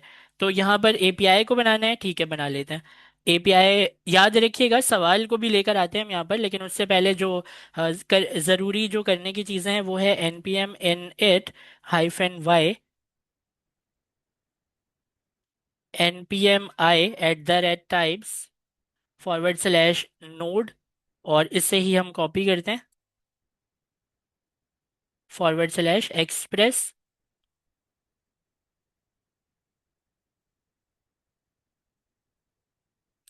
एक यहाँ पर बनाते हैं सर्वर डॉट जेएस की फाइल। इस सर्वर डॉट जेएस की जो फाइल है इसके अंदर हम कॉन्स्ट, और यहाँ पर मैं इसको ले लेता हूँ अपने कोड लिखने वाले को, ताकि ये जल्दी जल्दी मुझे सजेशन भी दे दे। कॉन्स्ट एक्सप्रेस रिक्वायर एक्सप्रेस, और उसके बाद जो है हम यहाँ पर ये लगा देते हैं।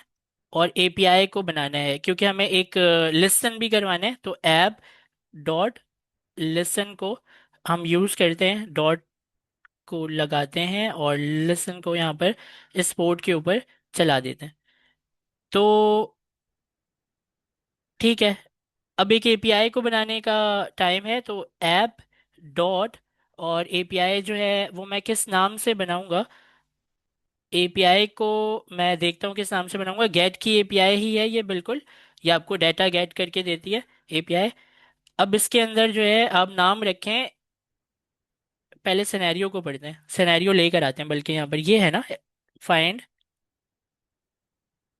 ये यहाँ पर लाकर इसको रख देते हैं ताकि हमें याद रहे कि काम किस पर कर रहे हैं हम। Find the top 5 most expensive product, तो इसका नाम भी यही रख देते हैं। एंड पॉइंट यही है इसका, टॉप 5 मोस्ट एक्सपेंसिव प्रोडक्ट। तो ये एक लंबा नहीं होगी? हाँ है, लेकिन आपको समझाने के लिए मैंने बता दिया कि एक एपीआई बना दी मैंने। इस एपीआई को आप किस तरह चलाएंगे, लोकल होस्ट 3000, उसके बाद फॉरवर्ड / के बाद ये एंड पॉइंट आप लगाएंगे। तो टॉप 5 मोस्ट एक्सपेंसिव प्रोडक्ट की एपीआई कॉल होगी और आपको 5 प्रोडक्ट नज़र आना शुरू हो जाएंगे। तो ये ज़रा आते हैं, देखते हैं अपने डेटाबेस में सिनेरियो नंबर 4 को टेस्ट करेंगे। तो सिनेरियो नंबर 4 का रिजल्ट आपको मिल जाता है यहाँ पर। और ये इसने क्या किया है, प्रोडक्ट के टेबल के ऊपर ये अप्लाई किया है, ठीक है। हम इसके एग्रीगेशन को उठा लेते हैं, मतलब इस करली ब्रैकेट को, जो 2 पाइपलाइन है यहाँ पर, इन दोनों को कॉपी करता हूँ मैं। प्रोडक्ट के टेबल पर मुझे जाना है, तो मैं थोड़ी स्क्रीन छोटी करता हूँ। प्रोडक्ट को क्लिक करते हैं, इस पर एग्रीगेशन को खोलते हैं, टेक्स्ट के बटन को क्लिक करते हैं। अपनी स्क्रीन को वापस से मैं जूम करूंगा, यहाँ पर आकर मैं आपको दिखाता हूँ कि जो मैं वहाँ से कॉपी करके लाया उसको मैं एज इट इज पेस्ट कर रहा हूँ। और ये मुझे दिखा दे कि मेरे जो टॉप 5 प्रोडक्ट हैं वो दिखा दे मुझे। तो सबसे जो मेरा महंगा प्रोडक्ट है ना, इससे सॉर्टिंग नहीं की, बल्कि की तो है, ये रही सॉर्टिंग, सॉर्ट कर दिया इसने। -1 से किया तो हाईएस्ट वैल्यू ऊपर है, तो क्या है 1200, ठीक है। फिर है 450, 350, 300, ठीक है, सॉर्टिंग कर दिया, 5 प्रोडक्ट आ गए, क्लीन डाटा है बिल्कुल, जो चाहिए था वही है। ये मेरे काम की चीज़ है। तो मैं क्या करूँगा, वो कह रहा है कि आप इस तरह करें। अब ये वाली चीज़ ना डायरेक्ट नहीं चलेगी, मैं आपको बता रहा हूँ। ये मैंने कॉपी किया और यहाँ पर लाकर मैंने इसको, मतलब चैट जीपीटी से लिखवाया, और लिखवा कर ला कर यहाँ पर मैंने चला दिया आपके सामने। मैं अपनी स्क्रीन थोड़ी सी बड़ी कर दे रहा हूँ। अब करना हमें क्या है वो मैं आपको दिखाता हूँ। ये जो है ना, ये तो डेटाबेस की कॉल है, तो इसको टाइम लगेगा, है ना, अवेट। और जाहिर है एसिंग फंक्शन बन जाएगा ये रिक्वेस्ट रिस्पॉन्स वाला। अब डेटाबेस की कॉल तो करवा दी हमने, डेटाबेस की हमने कॉल तो करवा दी है और डाटा आ जाएगा, लेकिन कनेक्शन तो बना हुआ है नहीं। तो कनेक्शन को बनाने के लिए आपको यहाँ पर एक फोल्डर बना लेना है डीबी के नाम से, और डीबी के अंदर आप बना लेंगे connection.js। अब इस connection.js का कोड हमारे पास लिखा हुआ है, तो हम क्या करते हैं, अपने डॉक्स में जाते हैं और फटाफट से जाकर नोड जेएस में जाते हैं, मोंगो डीबी एटलस में जाते हैं। यहाँ पर सर्च भी आप कर लेंगे ना, कनेक्शन, तो यहाँ पर आपको connection.js मिल जाएगा। यहाँ पर ये जो फाइल है ना, ये इसी की फाइल है, इसको कॉपी करें, अपने connection.js की फाइल में आकर इसे पेस्ट करें। कनेक्शन आपने सक्सेसफुली बना दिया है। अब आपको क्या करना है, इस फाइल को बंद कर दें, इससे कोई काम नहीं है, कनेक्शन वाली फाइल बंद कर दी हमने। env बना लीजिए। क्या बनाना है, env को बनाना है, .env। क्यों? क्योंकि हम MongoDB यूआरएल, आपको याद होगा कि इस तरह ही रखते हैं, ये तरीका याद नहीं है, कोई बात नहीं, हमने डॉक्स इसीलिए तो बनाया है ताकि हम सब कुछ भूल सकें। तो ये जो है env को लिखने का तरीका इसके अंदर दिया हुआ है, आप इसे कॉपी करें और env को लाकर पेस्ट कर दें। मैं वर्ड टैप करके आपको दिखाता हूँ, ये फालतू की चीज़ें मैं मिटा रहा हूँ, ये वेरिएबल खाली कर रहा हूँ मैं। मेरा कनेक्शन है सिंह, अभी जाहिर है वो ये वाला है, तो इसको जो है मैं कॉपी करके इसके अंदर लाकर मैं पेस्ट कर रहा हूँ। ये क्या है, env के अंदर मैंने अपने कनेक्शन स्ट्रिंग को लाकर रख दिया है। अब server.js जो है, जो मेरी मेन फाइल है, उसमें जहाँ पर आप 3000 पोर्ट पर लिसन करते हैं, एक एपीआई बनाई है आपने, और आपने 3000 ये सब आपने लिखा हुआ है। ये पूरा कोड आपको जाहिर है समझ में आ रहा होगा, आप पढ़ पा रहे होंगे इसे। ये पता नहीं क्या आ गया, इसको हटाते हैं। अच्छा, अब इसे पढ़ पा रहे होंगे, आपको पता है कि ये आपने क्या बनाया है। तो कनेक्शन चाहिए हमें यहाँ पर, और मुझे याद है मेन फाइल जो होती है ना हमारे सर्वर की, वहाँ ही हम कनेक्शन को भी बनाते हैं। तो अगर आपको याद नहीं है मेरी तरह, तो आप आ जाएं यहाँ पर, main.js की फाइल ढूंढें, ये है ना main.js की फाइल। इसमें देखें कैसे कनेक्शन इससे बनाया है, ये तरीका है कनेक्शन को बनाने का, ये रहा। तो आप इसको कॉपी करें और यहाँ पर जाकर आप इसको चला देंगे, इस जगह पर आपने इसको चला दिया। अब ये एक याद है, एक पैकेज होता है .env का, जो कि आपके env से चीजें ला कर देता है, तो npm i .env, ये कैसे लगाते हैं, कॉन्स्ट नहीं, डायरेक्ट लिखते हैं ना, रिक्वायर .env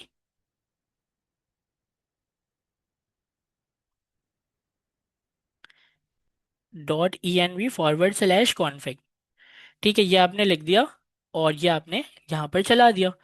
अवेट करना ज़रूरी है, ठीक है। और इसमें ना वो भी कर सकते हैं, देन का मैसेज भी लगा सकते हैं, याद है वो हम करते थे कि जब कनेक्ट हो जाए तो मुझे बता देना, वो वाला मैसेज, वो आप अगर चाहें तो कर सकते हैं, नहीं करना चाहें तो ना करें।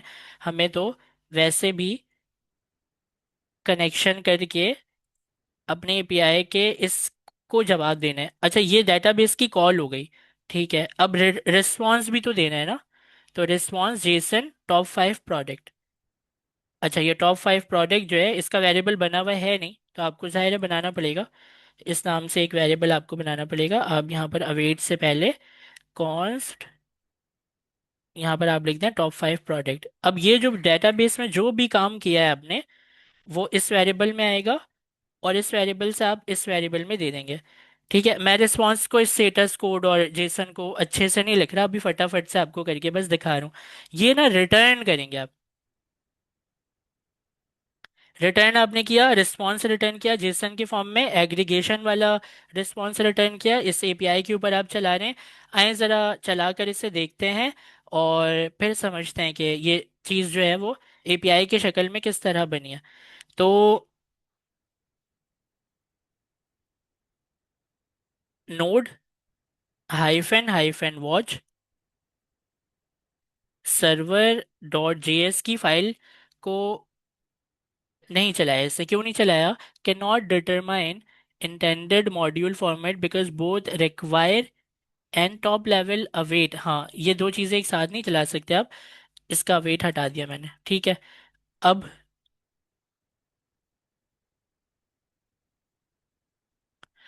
ये कह रहे हैं कि can not find module express.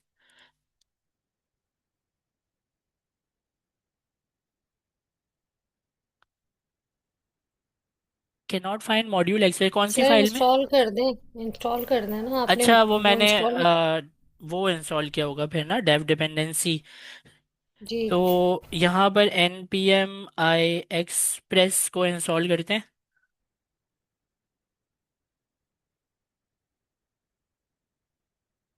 ठीक है, वापस आते हैं अपने नोड में। कनेक्शन डीबी को रिक्वायर नहीं किया मैंने, ठीक है। तो इसको कॉपी करते हैं और ऊपर आकर कॉन्स्ट, यहाँ से, इसके ऊपर कभी ना मुझे ट्रस्ट नहीं होता है क्योंकि ये गलत लिख कर दे देता है। तो रिक्वायर लिखेंगे और रिक्वायर से खुद ही निकालेंगे, फाइल में तो जा ही सकते हैं ना। लेकिन double quote dot dot forward slash, ज़्यादा पीछे आ गए, डॉट फॉरवर्ड स्लैश डीबी के अंदर जाओ, इस फाइल के अंदर जाओ, यहाँ से खुद ही सजेशन में आ जाएगा वो मोंगो डीबी। तो आपने ये यहाँ से लगा दिया, अब देखते हैं। Can not find mongoose, schema भी चाहिए। ओके।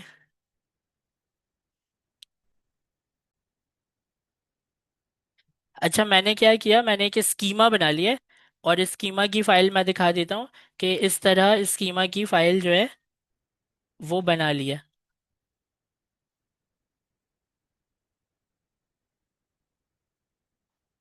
ठीक है, ये जो नाम है, ये नाम एग्जैक्टली वही नाम है जो वहाँ पर उसके टेबल का नाम था। तो ये स्कीमा बना लिया मैंने, ये इस फाइल का नाम क्या है, product dot model dot JS. ठीक है, तो ये स्कीमा आपने देख लिया। मॉन्गूज का एरर आ रहा था, तो मॉन्गूज का पैकेज डाउनलोड कर रहा हूँ, npm i मॉन्गूज के नाम से हम पैकेज डाउनलोड करें मॉन्गूज का।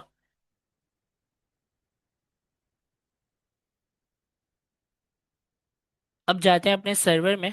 अब मेरा सर्वर जो है वो कनेक्ट हो गया है, और यहाँ पर मुझे कोई डेटाबेस की तरफ से एरर देखने को नहीं मिल रहा है। तो अब मेरा ख्याल है कि इसकी टेस्टिंग कर ली जाए। टेस्टिंग करने के लिए आप पोस्टमैन को खोलेंगे। वैसे तो गेट का मेथड है, किसी ब्राउज़र पर भी टेस्ट कर सकते थे हम, लेकिन पोस्टमैन पर ही कर लेते हैं।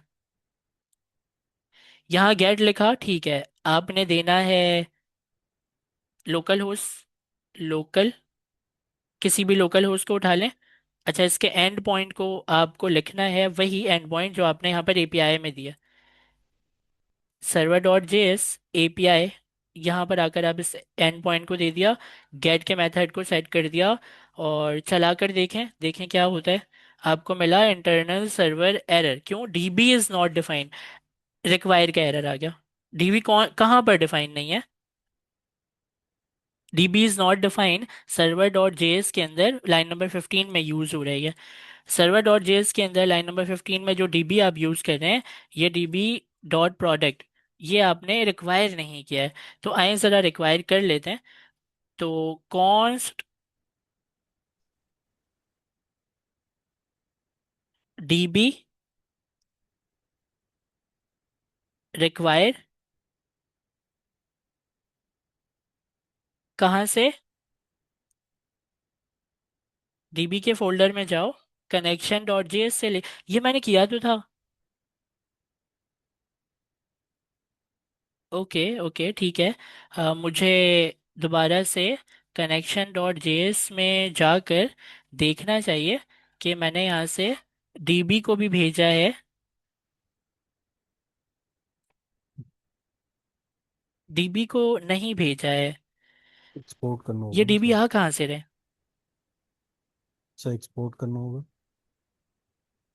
नहीं, आप थोड़ा सा मुझे याद दिलाएंगे, ये डीबी हम लिखते थे, तो ये लिखते थे हम अपने डेटाबेस की कॉल कराने के लिए, है ना? तो अभी इस डीबी की ना ज़रूरत नहीं है, डेटाबेस की कॉल हम इस तरह नहीं कराते, डीबी शिबी लिख कर नहीं कराते। हमारा लिखने का जो तरीका होता था वो होता था टेबल का नाम और उसके बाद मेथड। तो डीबी तो नहीं आएगा, ये है टेबल का नाम, क्या यही नाम है? टेबल बनाया कहाँ है, इसके अंदर बनाया है। नाम क्या रखा है? यही नाम रखा है, प्रोडक्ट का पी कैपिटल है। इसको करते हैं कॉपी, सर्वर डॉट जेएस की फाइल में आते हैं, कॉन्स्ट, यही नाम रखते हैं, रिक्वायर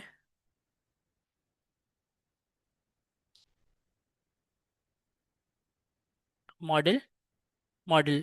ठीक है, प्रोडक्ट जो है वो यहाँ पर प्रोडक्ट है, इसके पी को कैपिटल करेंगे। तो प्रोडक्ट के अंदर एग्रीगेट करके निकाल के लेकर आओ। क्या कोई एरर है? नहीं है। दोबारा पोस्टमैन में जाते हैं, सर्च करते हैं, और डाटा हमें मिला खाली। एरर नहीं आया, लेकिन डाटा खाली मिला है हमें। तो दोबारा ट्राई करते हैं। ओके ठीक है, इसके मतलब ये हुआ है कि जैसे ही आपका डेटा बेस कनेक्ट हुआ आपके मोंगो डीबी से, उसने वहाँ के सारे डाटा को उड़ा दिए। चल के देखते हैं। मुझे ऐसा लग रहा है कि वो डाटा खाली कर दिया इसने। प्रोडक्ट्स में आते हैं। नहीं, गलत लग रहा है मुझे। तो प्रोडक्ट्स के अंदर डाटा है, इसको रिफ्रेश करते हैं एक दफ़ा। सर जो यहाँ प्रोडक्ट्स लिखा हुआ है उसका पी तो कैपिटल नहीं है सर। तो मैंने भी जो प्रोडक्ट लिखा है स्कीमा में, उसका भी पी कैपिटल नहीं है, देखें। ये है ना वो नाम, ये होता है वो नाम, वेरिएबल के नाम से नहीं होता, इस नाम से होता है। अच्छा, डाटा तो है। सर प्रोडक्ट है या प्रोडक्ट्स है? नहीं, एस तो वो खुद लगाता है ना। सर वहाँ तो नहीं लगा हुआ। आ, आप यहाँ पर जो देते हैं ना, सिंगल जो नाम लिखते हैं उसको वो वहाँ पर एस लगा देते हैं।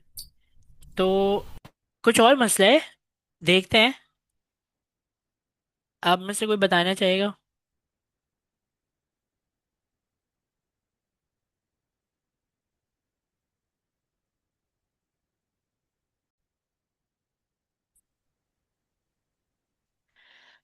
अच्छा देखें, जो मॉडल्स के फोल्डर में जो फाइल है, सबसे पहले तो हमने इसको देखा कि यहाँ पर ना, आप जब सिंगल लिखते हैं प्रोडक्ट, तो वो आपके डेटाबेस में उसके एंड में एस लगा देता है खुद ही, ठीक है।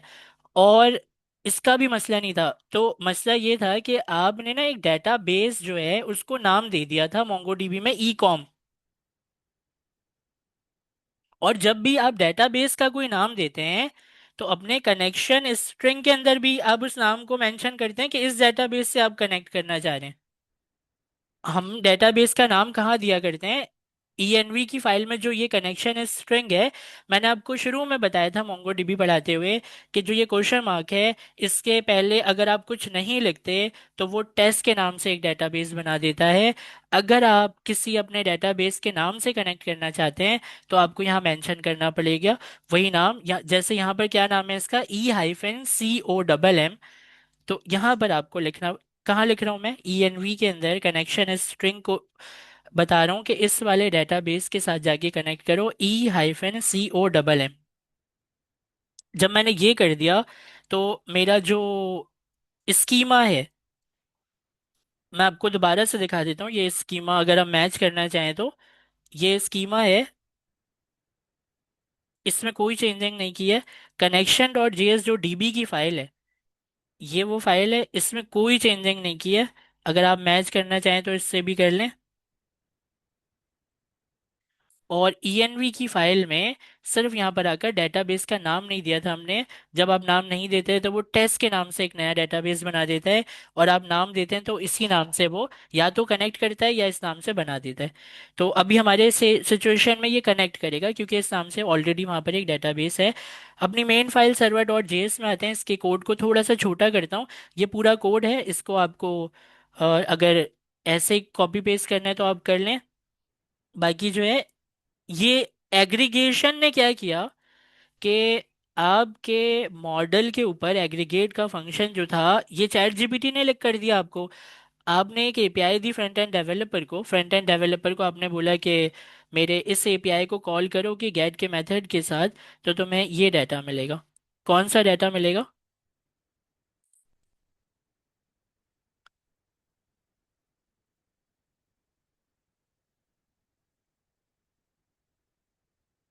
बहुत ही अच्छे।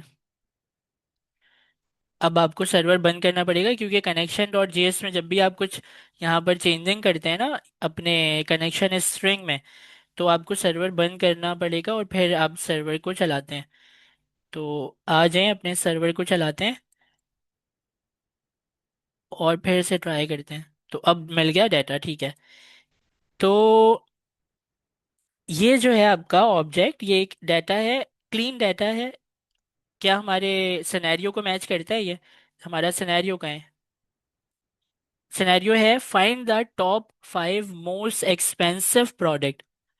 अगर फ्रंट एंड डेवलपर ये कहता है आपसे, तो आप उसको दे रहे हैं टॉप 5 मोस्ट एक्सपेंसिव प्रोडक्ट। इसकी जो प्राइस है वो 1200 है, फिर 450 है, फिर 350 है, 300 है। मेरा ख्याल है कि हमने एपीआई भी बना लिया। आप लोगों के वो वाले जो क्वेश्चंस थे ना कि डीबी बनाएंगे, कनेक्शन बनाएंगे, कैसे लिखेंगे, क्या होगा, तो ऐसे होगा। इसको आप एमवीसी के आर्किटेक्चर में कंट्रोलर मॉडल जॉर्ड को लगाना, जो भी करना है वो आप फिर आराम से कर सकते हैं। तो यहाँ तक क्लियर है? आपको समझ आया ये?